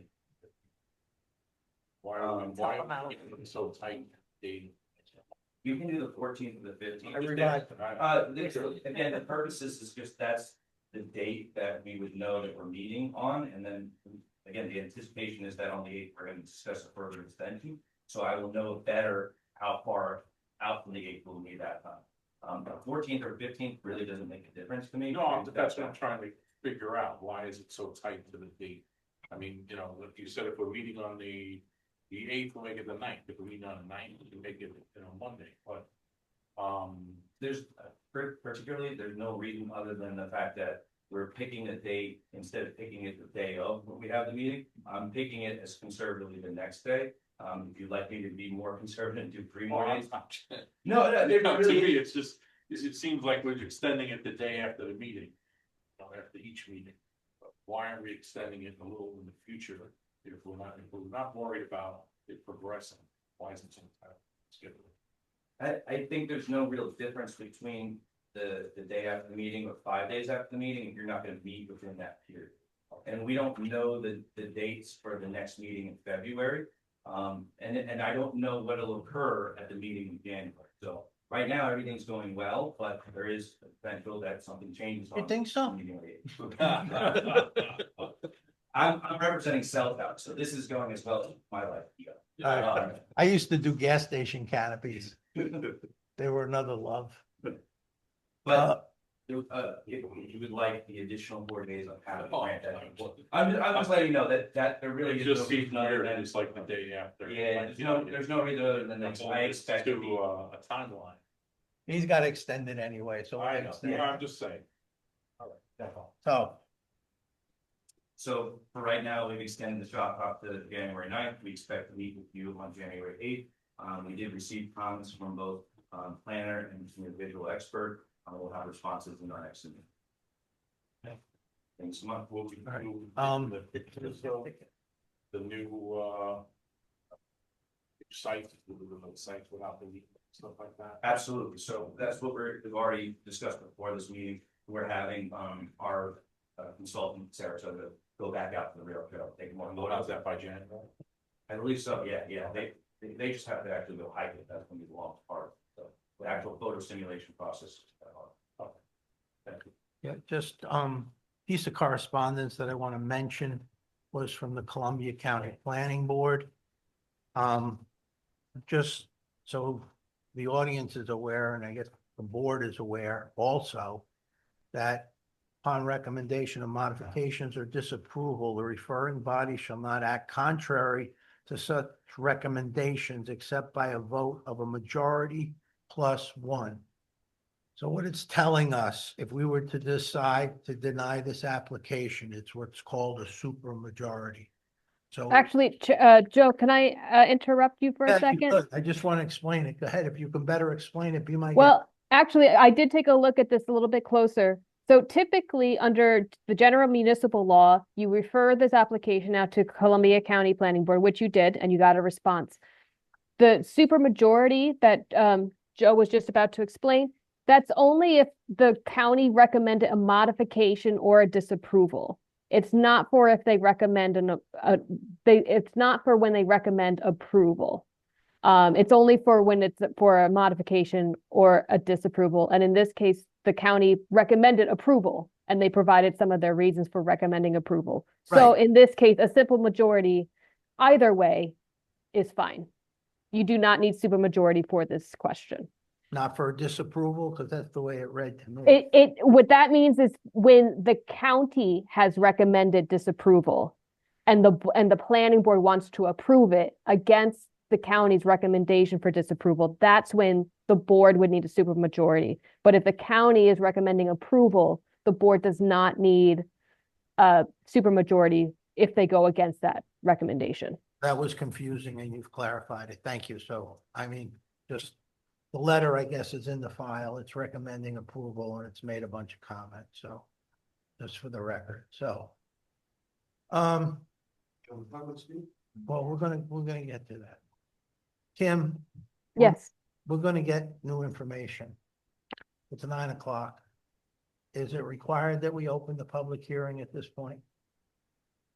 It has been, I would say yes. People are there and it has been noticed as a public hearing. What I would recommend, you can ask for any comments to be based on new comments that have not been received already. You can also set forth a time period. I believe it will likely be continued to the next meeting, if I'm not mistaken. I would recommend that because we haven't finished seeker yet. So anyone, even if the time is limited, they will have more opportunities to do so. And of course, they can always provide comments in writing as well. Do I need a motion to reopen or? open? Yes, please. I would make a motion. Okay, can I get a motion? I make a motion to be open. Second. All right, all in favor? Aye. Aye, okay. Would like to limit at the time it is to maybe 3 minutes unless somebody has something really new to say. Because we've heard just about everything as far as we know. So who wants to go first? I have some comments that we have not been considered, but I would like to speak more than 2 months. Because I met my majority. Could whoever's on, could they all speak to the microphone? It's kind of hard on the Zoom. I'm sorry. You have to sit in the microphone, actually, we can get them, oh, we don't have, yeah. And while I wanted to never see it, I was planning to speak more than 3 minutes. If there's gonna be a continued hearing, I'll speak then, if we can clear it. Well, How can you- much time do you think you need? For me, How much time do you think you need? 10 minutes. 10 minutes? What new information? I'm going to speak to, at least one requirement in the law, but I think the application cannot be until the application should not be included. And I'm going to mention 3 other concerns that the CAC has, just want to look at them and say. We haven't received any of this in the emails and letters or anything? Okay. Go ahead. Thank you. I'm going to talk about here, about color. Thank you.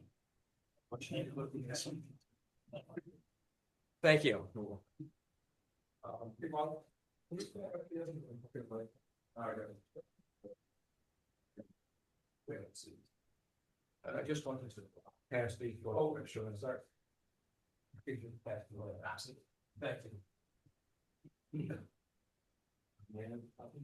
Yes, of course.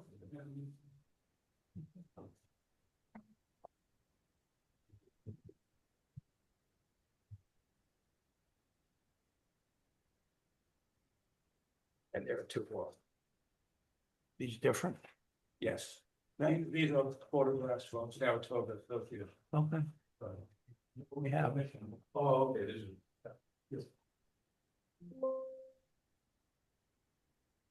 4 requirements that goes on that we believe the application has not met are: 1, that cell towers and.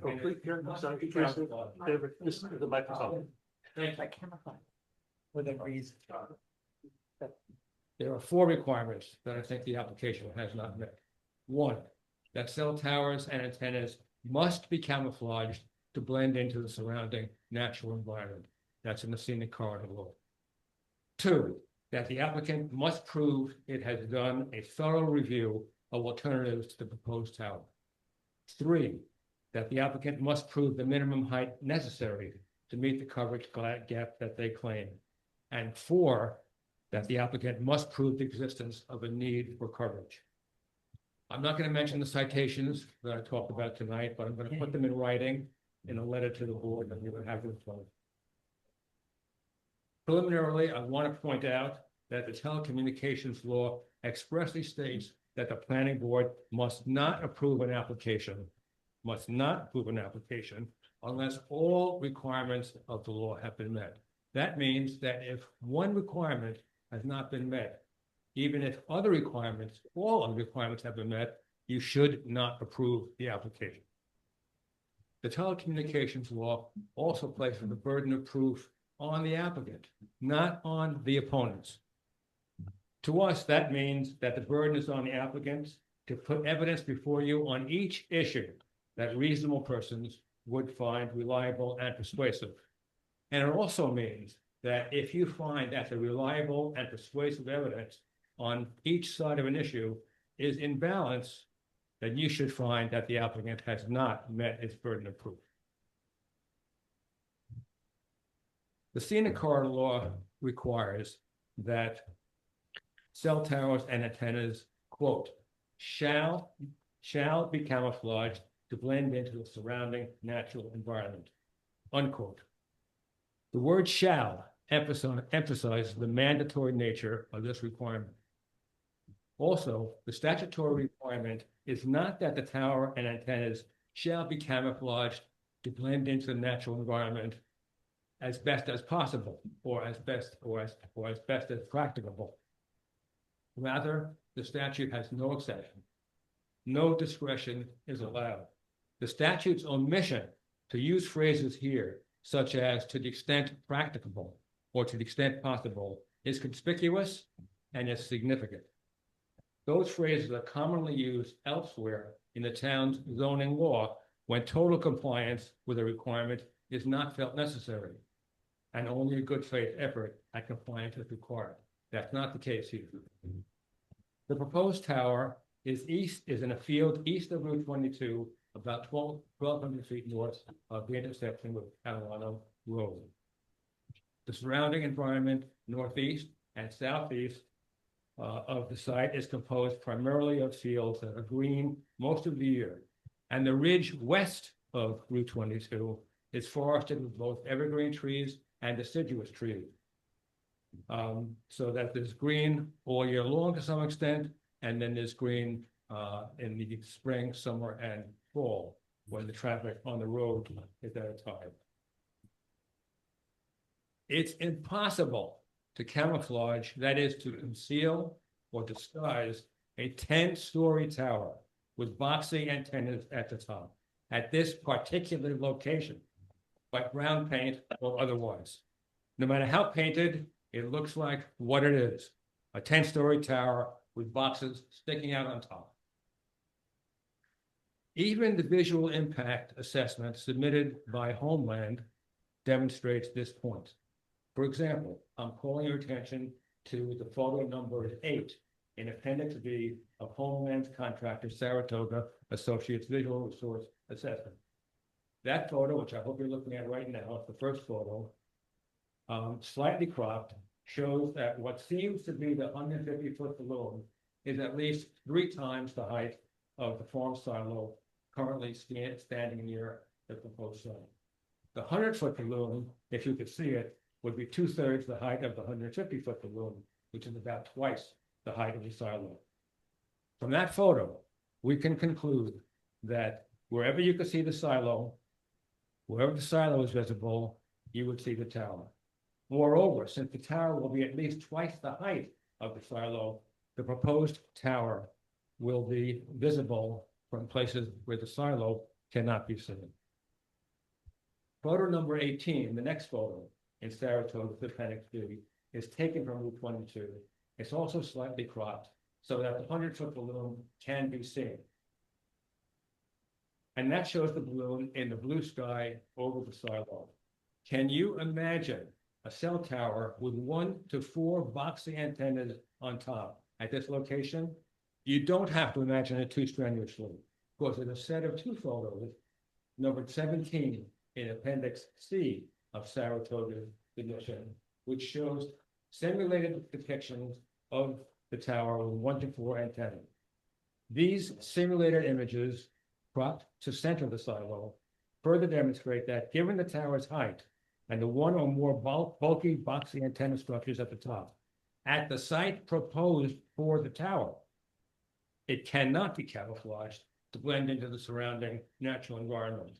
Rather, the tower at the proposed site is just a round pole with boxy antennas at the top, standing in the middle of and sticking up over an otherwise predominantly green rural landscape, totally out of scale with its surroundings, visible from wherever the silo can be seen and from other points in addition, essentially and unavoidably unconcealed.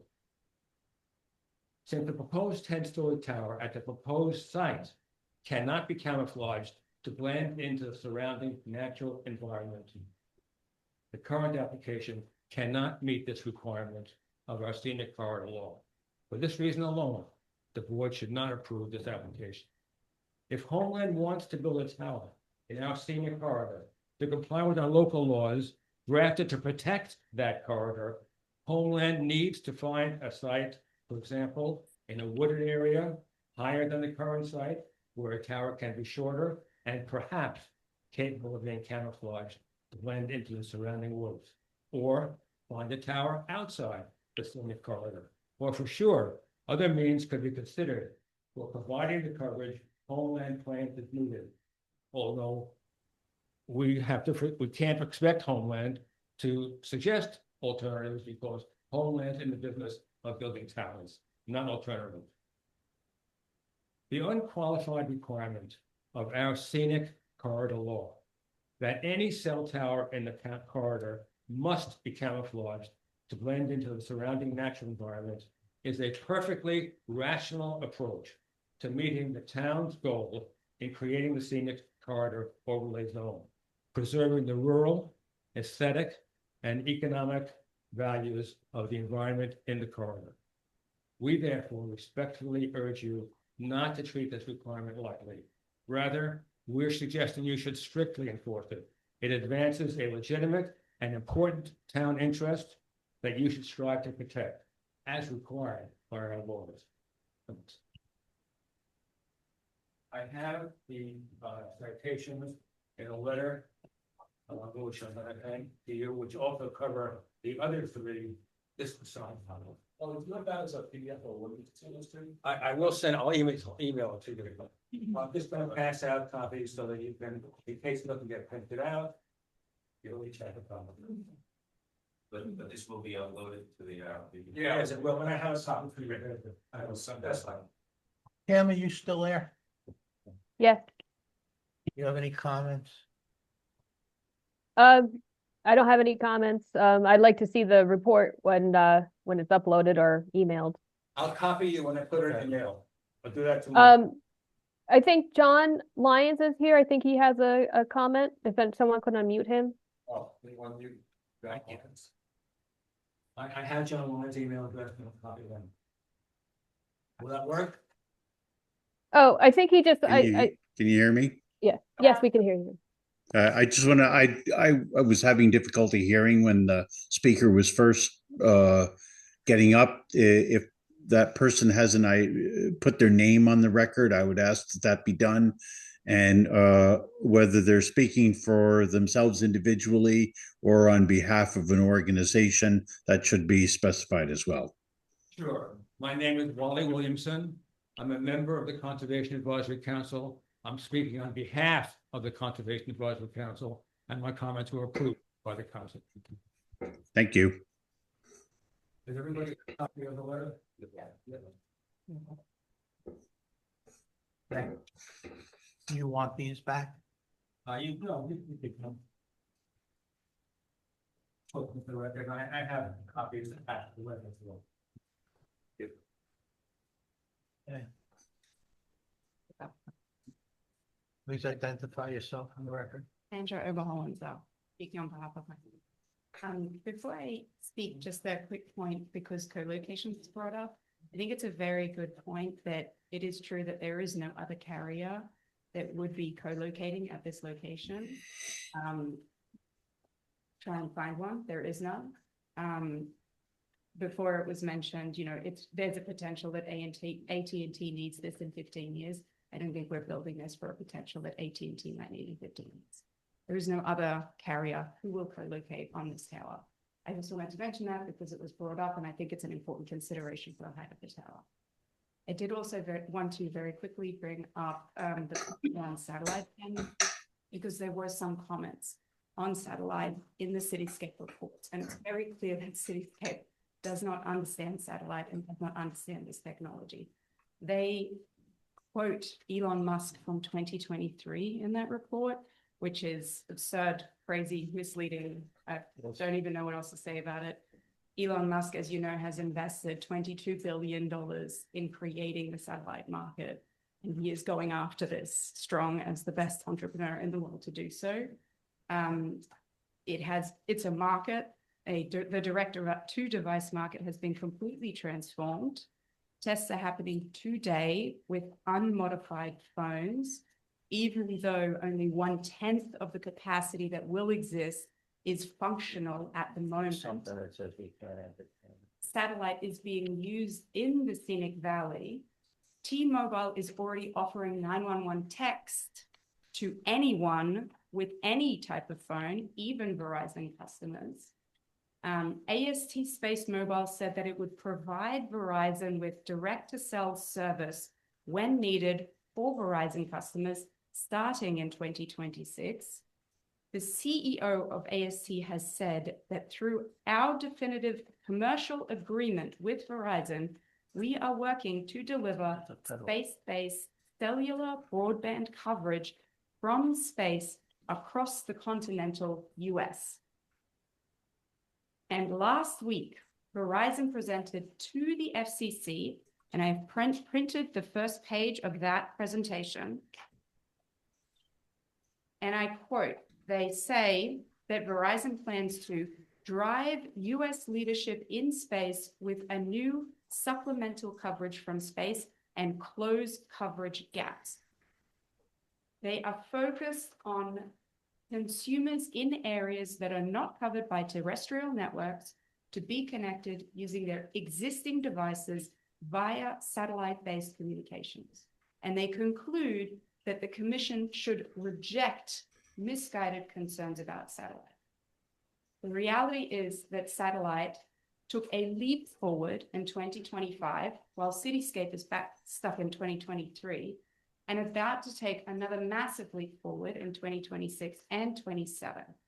There are towers in the sky already today providing basic services and will provide full voice by 2027, according to Verizon, according to Starlink, according to AT&T, and many others.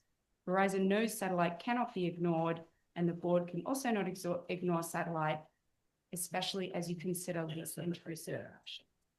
So I'll leave this here. This is just the first page that references the report. So feel free to grab that page. And I can please hand it over. You quoted test case law that restricts us from denying an application based on future technology. We can let her finish. Okay. Okay. We can also talk to that case because we've read it. So yeah, we'll talk about that case. The final point I wanted to mention was around the applicant's coverage maps. And these are the new ones from the October material. We maintain that the maps are insufficient to determine need. They lack any real data, and per your mandate, you can of course ask for more and ask for other information like drive tests or whatever it is you feel you need to make the best decision. But I choose to speak about them here because they are blatantly lying to you in the material. And so I have printed out the maps. So, because I was told I couldn't present, so I'll just put a few out here. But the way that the maps are presented, in the case that you haven't seen them, is that there are 3 black circles that give areas that indicate why certain. Yeah, exactly. But I've changed, I've zoomed in some areas so you can easier to understand. Area 1 in that map on the page that you can see is a small section of Boston Corners Road. The coverage they claim is from an existing tower. As you can see, the existing coverage, which I've zoomed in on from the material that you have, it'll look different. But when you zoom in, you can see that the existing coverage is exactly the same as the simulation of the 100-foot tower. The map shows that the tower has no impact. If you see, what you can see is those 2 pictures look exactly the same. They're not identical. I'm sorry to disagree with you. They're similar, but they're not identical. Okay, well, it's definitely with. And I'm not a radio frequency engineer, so I can't interpret it. So you're saying that the cell tower will not have There any is impact? no impact of, It won't do anything. that's the maps say that the. And who's saying this? Maps. This is from their the map? material. Yeah, I didn't do anything. Why would but- they spend all this money and research and? It's not a question. Just aggravating. There's no. Yeah. This is a small section on Boston Corners that they've circled, and they've said that this is required. The second area, which is on the next page. I know, it's crazy. I agree. I don't understand either. On the next page is area 2. Area 2, they claim that it consists of residential housing. In fact, when you look at it, it's the same residential housing that is highlighted in area 1, but it doesn't even do that. What is highlighted in the maps is actually further south and only a field. you can see from the markers of the map that they are highlighting the wrong area. Area 3, which is on the final page, is also vastly misrepresented.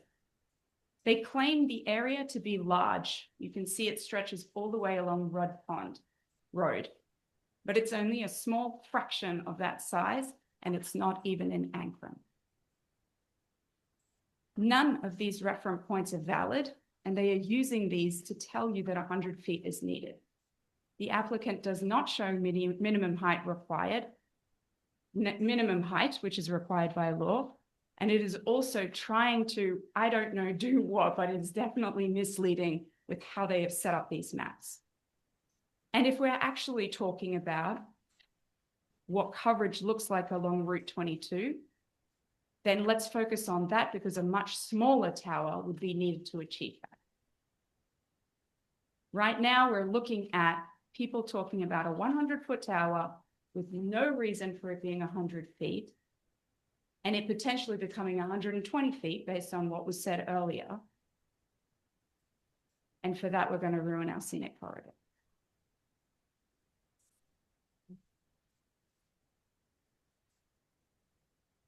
Are there any questions?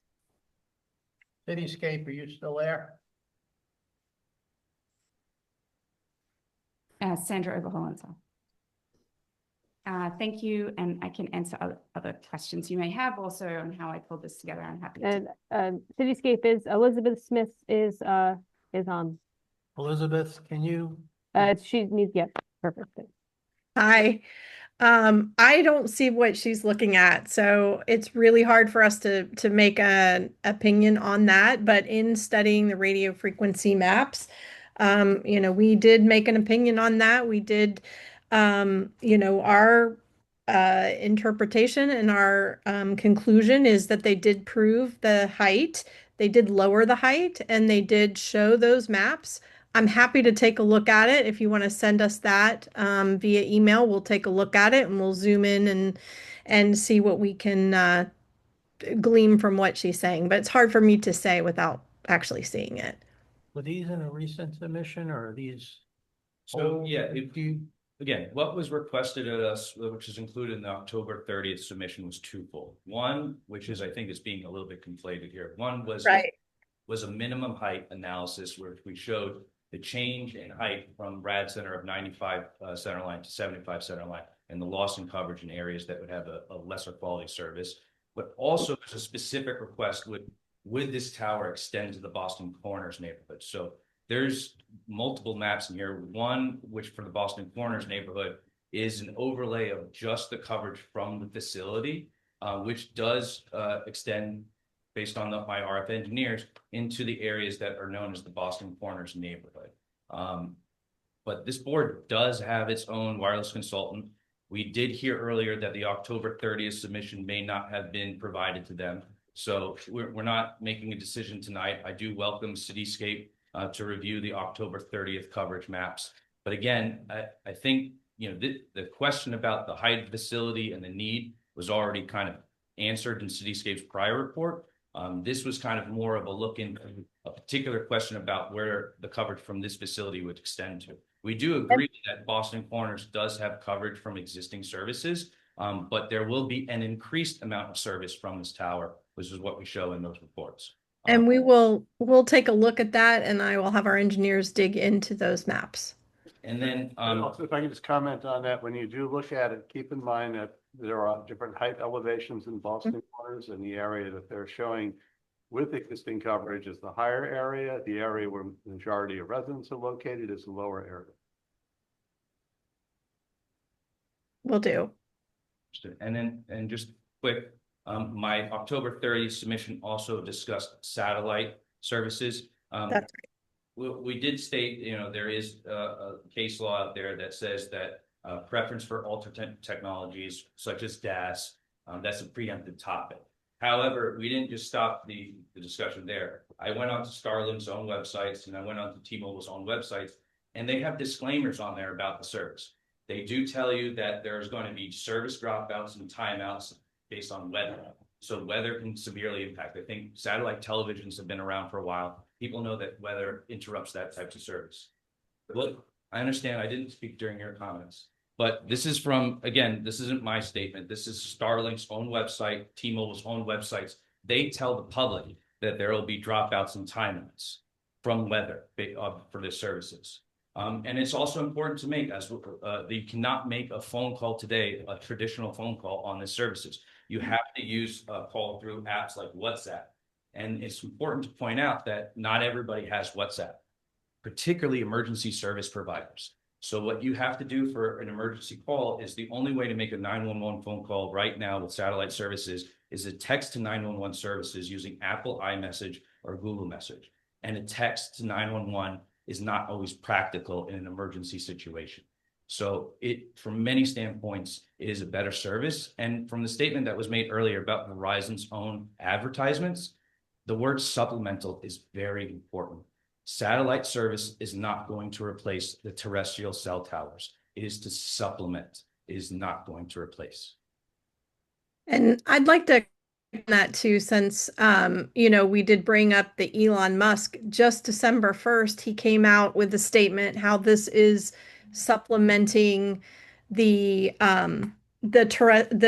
cell towers. It is not to take over, and that satellite, yes, it will be good in urban areas, and yes, it is the future, but it is not now. It is not for immediate use. And just as David explained it, I mean, you go on to their website, there's disclaimers all over that you cannot rely on this service at this time. So that is our 2 cents, and we'll be happy to put that in our report as well. Commentary is not about this time. It's not talking about today. I'm talking about when the tower is actually functional. And of course, it's going to leverage existing infrastructure. Yes. Fall down towers and say, no, we're replacing it. Of course, it's going to use existing infrastructure. And on 911, 911 uses all cells. So we're trying to make a 911 argument. Show us where AT&T and all the other coverages are as well. It's ridiculous. And on the 100 feet, it was not the October material helps to inform the minimum height required. Just because you come and you put a new antenna on and you only show things going to 100 feet, doesn't mean the tower is 100 feet. The minimum height was never determined. The October material is the start of determining minimum height.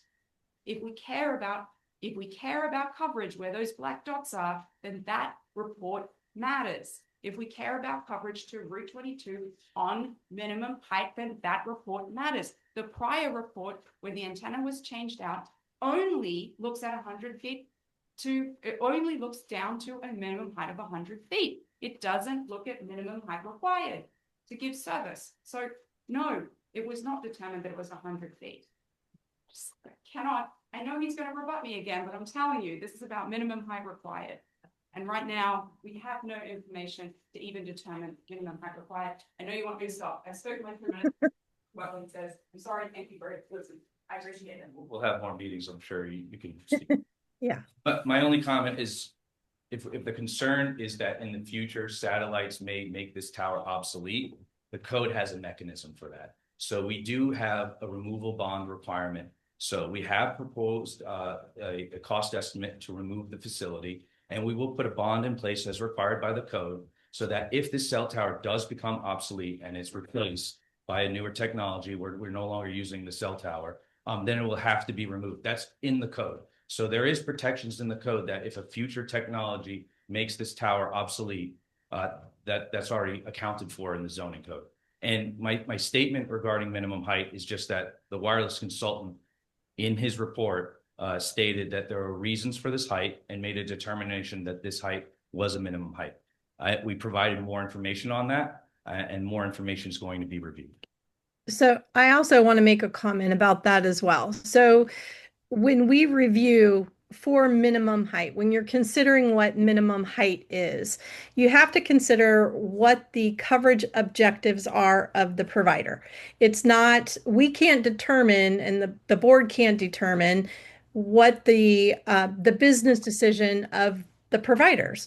But you can take a look at what their coverage objectives are and make sure that they have proven that the height that they are requesting is the minimum height that is required for their coverage objectives.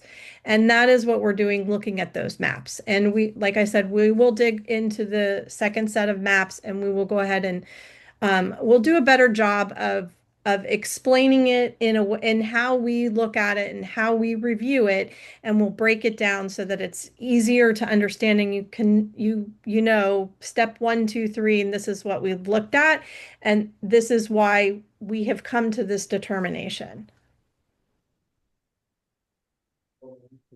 This one reflects something that council said. Council referred you to a case that she said, the political position that the town cannot require a different type of technology to address that the Clarkstown case. You can read that case online. And we read it. The Clarkstown case has nothing whatsoever to do with this situation.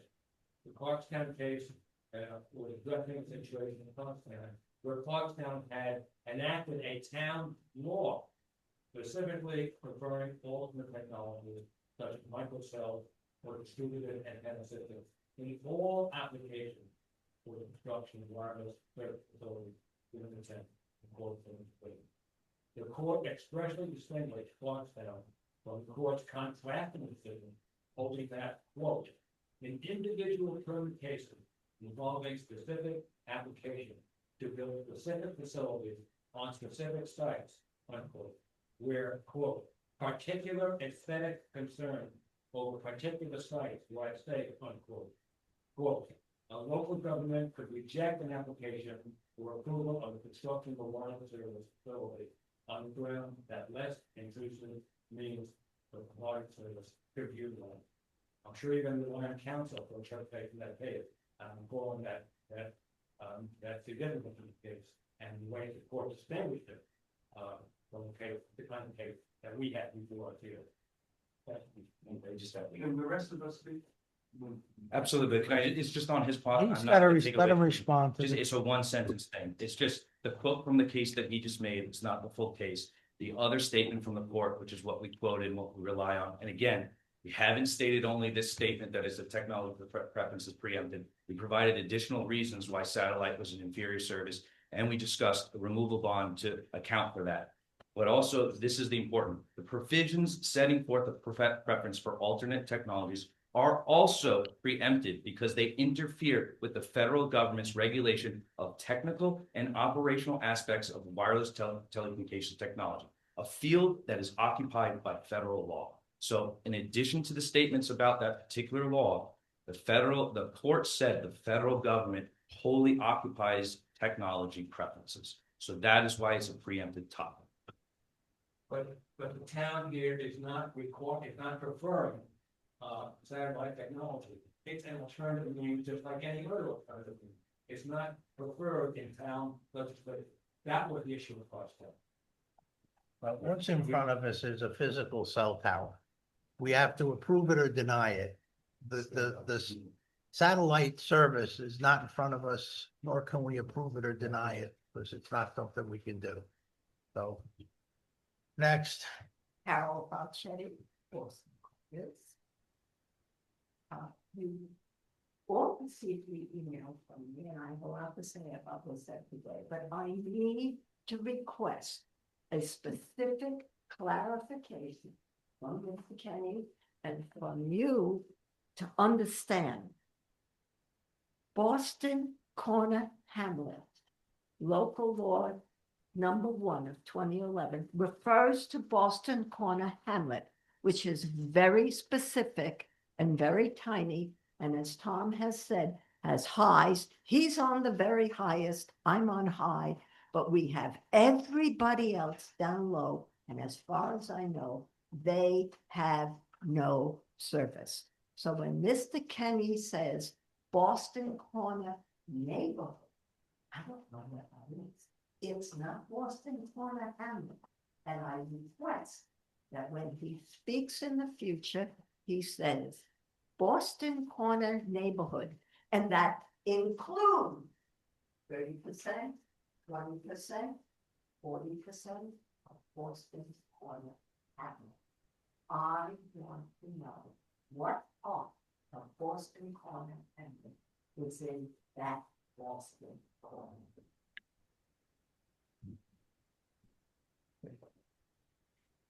Changing subjects. So my name is Tom Ciano, I'm a part of the CAC. I came to talk about the FEAF. And we moved on to part two, so my comments are really about part one, which sort of underlie part two. There are two areas in the natural resource section. One was about the fen that they identified as the graminoid, a rich graminoid fen. And maybe the structure of the form doesn't allow it, but there was no attention given to the importance of it. And people are looking at them sort of blankly, but they're important and they're rare, and they're only like. That's not true, because there's a report here that speaks specifically about the ground like that, maybe we just got it. Okay, you may have gone. Yeah. Anyway, they're important and they're rare, and the fen is down the slope, so I'm not trying to make it part of the immediate site. But two things, one, maybe resolve already. We need to make sure that there's a robust sediment control plan, and I think you mentioned that we had that. I didn't see that before, so that's great. But we have to make sure that silt and runoff don't go into the fen, because it accumulating in the fen, it buries plants, it buries animals, and changes the habitat. Right. The other thing I just wanted to know, great that we have that in place, but you also have to have a schedule to clean out of that that structure. And if it's deteriorating, you have to make sure you take it away so that the sediment isn't just washing down into the fen, right? So, second thing, really is about the plants and animals, and we talked about it, and you talked about it today in the part two, 17 and 18. And so, but the first question was, part one, does the site have any species of plants or animals that are listed as endangered or threatened? And the applicant said bog turtles and long-eared bats. Got that. The next question, does the site contain species that are listed by New York State as rare or special of special concern? The answer was no. And I don't know how they come up with an answer like that without some justification. What's the basis for that determination? And what you really need to do, so there are birds. I'm not an expert on birds, but there's a Vesper sparrow, the grasshopper sparrow, the bobolink, and the eastern meadowlark are all birds that are in the New York State high priority species of greatest conservation need. They're all in that category. And they all live in grasslands like this. So to just say no is not, it's misleading.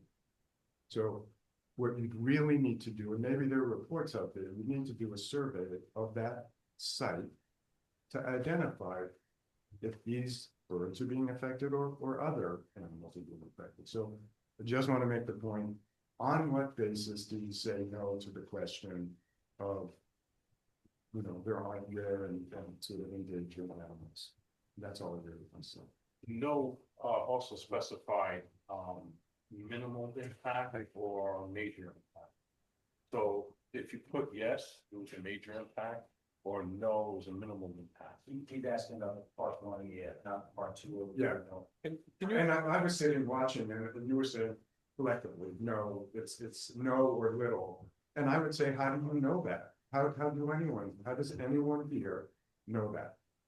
We based it on the fact that it's a very small area. Right, but it could be that you're having a big effect on this site. So, and I'm not saying that there is, I'm just saying you need to have a survey of that to know what's being done. Just say your name for the record, please. They didn't hear you. Tom Ciano, C-I-A-N-O. Nan, Yes. can you respond to that? If I can just quickly, so the way that we get the species list is there's the thing called the DEC EAF mapper. So when we run the EAF mapper, it actually populates a no for the answer here. So the EAF mapper results tell us that there are no, on the DEC database, surveys that indicate any of those New York State rare species are in this area. they actually came up and said that there were bog turtles in northern long-eared bats. That's how we got the information for those species, because the DEC EAF mapper has those types of surveys and they keep a database, and that's how we get that information. Nan, you okay with that? There's components of both that I agree with. The EAF mapper is used to identify whether rare, endangered, or threatened species have been identified in the state database. And so that is almost always used as like the first layer of identification of those species. That doesn't mean that they're not there. It means that there's no data showing that they're there. Which goes back to what I started that question off with, is that the wildlife and plant and wildlife question on the seeker form is often difficult because many applications, including this one, don't have a field survey of just regular species. That they evaluate for the endangered species that are known, like they looked into the bog turtle. But so I agree that we don't really know exactly what species are using the site. And I always, and I know you guys, and when I've done trainings for you before, I've said this before, is that there should be site-specific inventories of species that are done. I don't disagree with that. There are other tools. There's the breeding bird survey. There's the herpetological atlas that offers site-by-site information that can be looked at. There's federal information through the Department of Interior. So there are other sources of information of species that are not just the endangered species. We don't, many applications don't do the site-specific inventory work. If I may just respond. First, just as a logical point, proving a negative is almost impossible. So for me to prove that something is not there, it's a logical dilemma. The second issue is that you have to put into context what we're doing with this project. So again, if we were in a larger project in a fully undisturbed area in the middle of the woods, maybe we should do some more surveys, but there's only 7 trees being proposed to be removed. We're on an already developed parcel that's a farmland in a cleared area. The 7 trees being removed are mostly for the access drive and utilities. So I don't think a full field survey is really warranted here, based on the amount of limited disturbance that's being proposed here. I think the discussions before were about non-threatened species, was that because there's such a small footprint here that, species would just move and it wouldn't be a severe impact to them. Again, though, the DEC, while it may not have all of the records, it does have a voluminous database with a lot of information. And usually when we have projects that have that populated as a no, again, it doesn't populate that it has no information. The DEC EAF mapper actually populates this as a no. We proceed as that. Yeah, the area disturbance here is 7,900 square feet. That's the total area disturbance. And that includes the access drive and the utilities Yes. as well. Nan, do you have any recommendations? I mean, is there something you can look up and see? Like I said, there are other sources of information. There's the Breeding Bird Atlas that has years of information on recorded locations of bird species. There's the Herpetological Atlas that looks at frogs and snakes and things like that.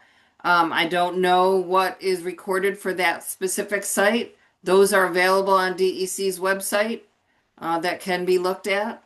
So though there could be, there could be those things that could be augmented the information that we have. we have an environmental consultant and we can ask them to do a double check to see if there was anything that they could add to see if there's any New York State threatened or rare species that should be added to this Yeah. list. And then could you see if you can find anything? Yes. Any interest been given to the radio frequency waves on the bat? And what Could you just come to the microphone and identify yourself, please? Sorry, it's fine. I'm Sue O'Sullivan, I'm a member of the CAC. I'm just asking if there's been any studies or are we aware of anything that affects from the radio frequency waves, the bats? Any effect on the bat, because they're also a consideration to the insects and everything else in that area. Unfortunately, it's a preempted topic. Environmental effects of radio frequency emissions are beyond this board's review. However, I will state that in my experience, they don't negatively impact. We've seen actually on a lot of cell tower sites, ospreys will put nests up on our sites. A lot of times birds will put nests. And bats don't really roost in our towers, but we have seen that other animals that are migratory animals don't seem to be impacted by the cellular radio frequency emissions. However, again, the topic of radio frequency exposure and the environmental effects thereof is a preempted topic. We have submitted an FCC compliance report that shows that we're compliant with the FCC's rules and regulations regarding radio frequency exposure, but that's really the entire review. As long as we meet the FCC rules and regulations, then we're compliant with their standards that are deemed safe for the entire environment, including animals. Okay, is that it? Everybody's spoken? Okay. Is there anybody on Zoom, Chairman? On Zoom. Somebody raising their hand? No. As long as nobody's raising their hand, so that's it. Mhm. We have one little note that Sarah just told me, which I just lost. We have to make a formal motion to change the date of the meeting. She said, yes. Make a motion to change the date of our meeting to the first to the eighth. I'll second. All in favor? Aye. Aye. Our next meeting is January 8th, 2026. And you'll be continuing the public hearing? Excuse me? You'll be continuing the public hearing? Yes, we need a motion to Oh, yes. continue. I make a motion to continue the public hearing to January 8th. Second. All in favor? Now can I do a motion to adjourn the meeting? If you'd like. You really, Alan's got. All right, I make a motion to adjourn the meeting. I'll second. All in favor? Aye. Please. Have a happy holiday.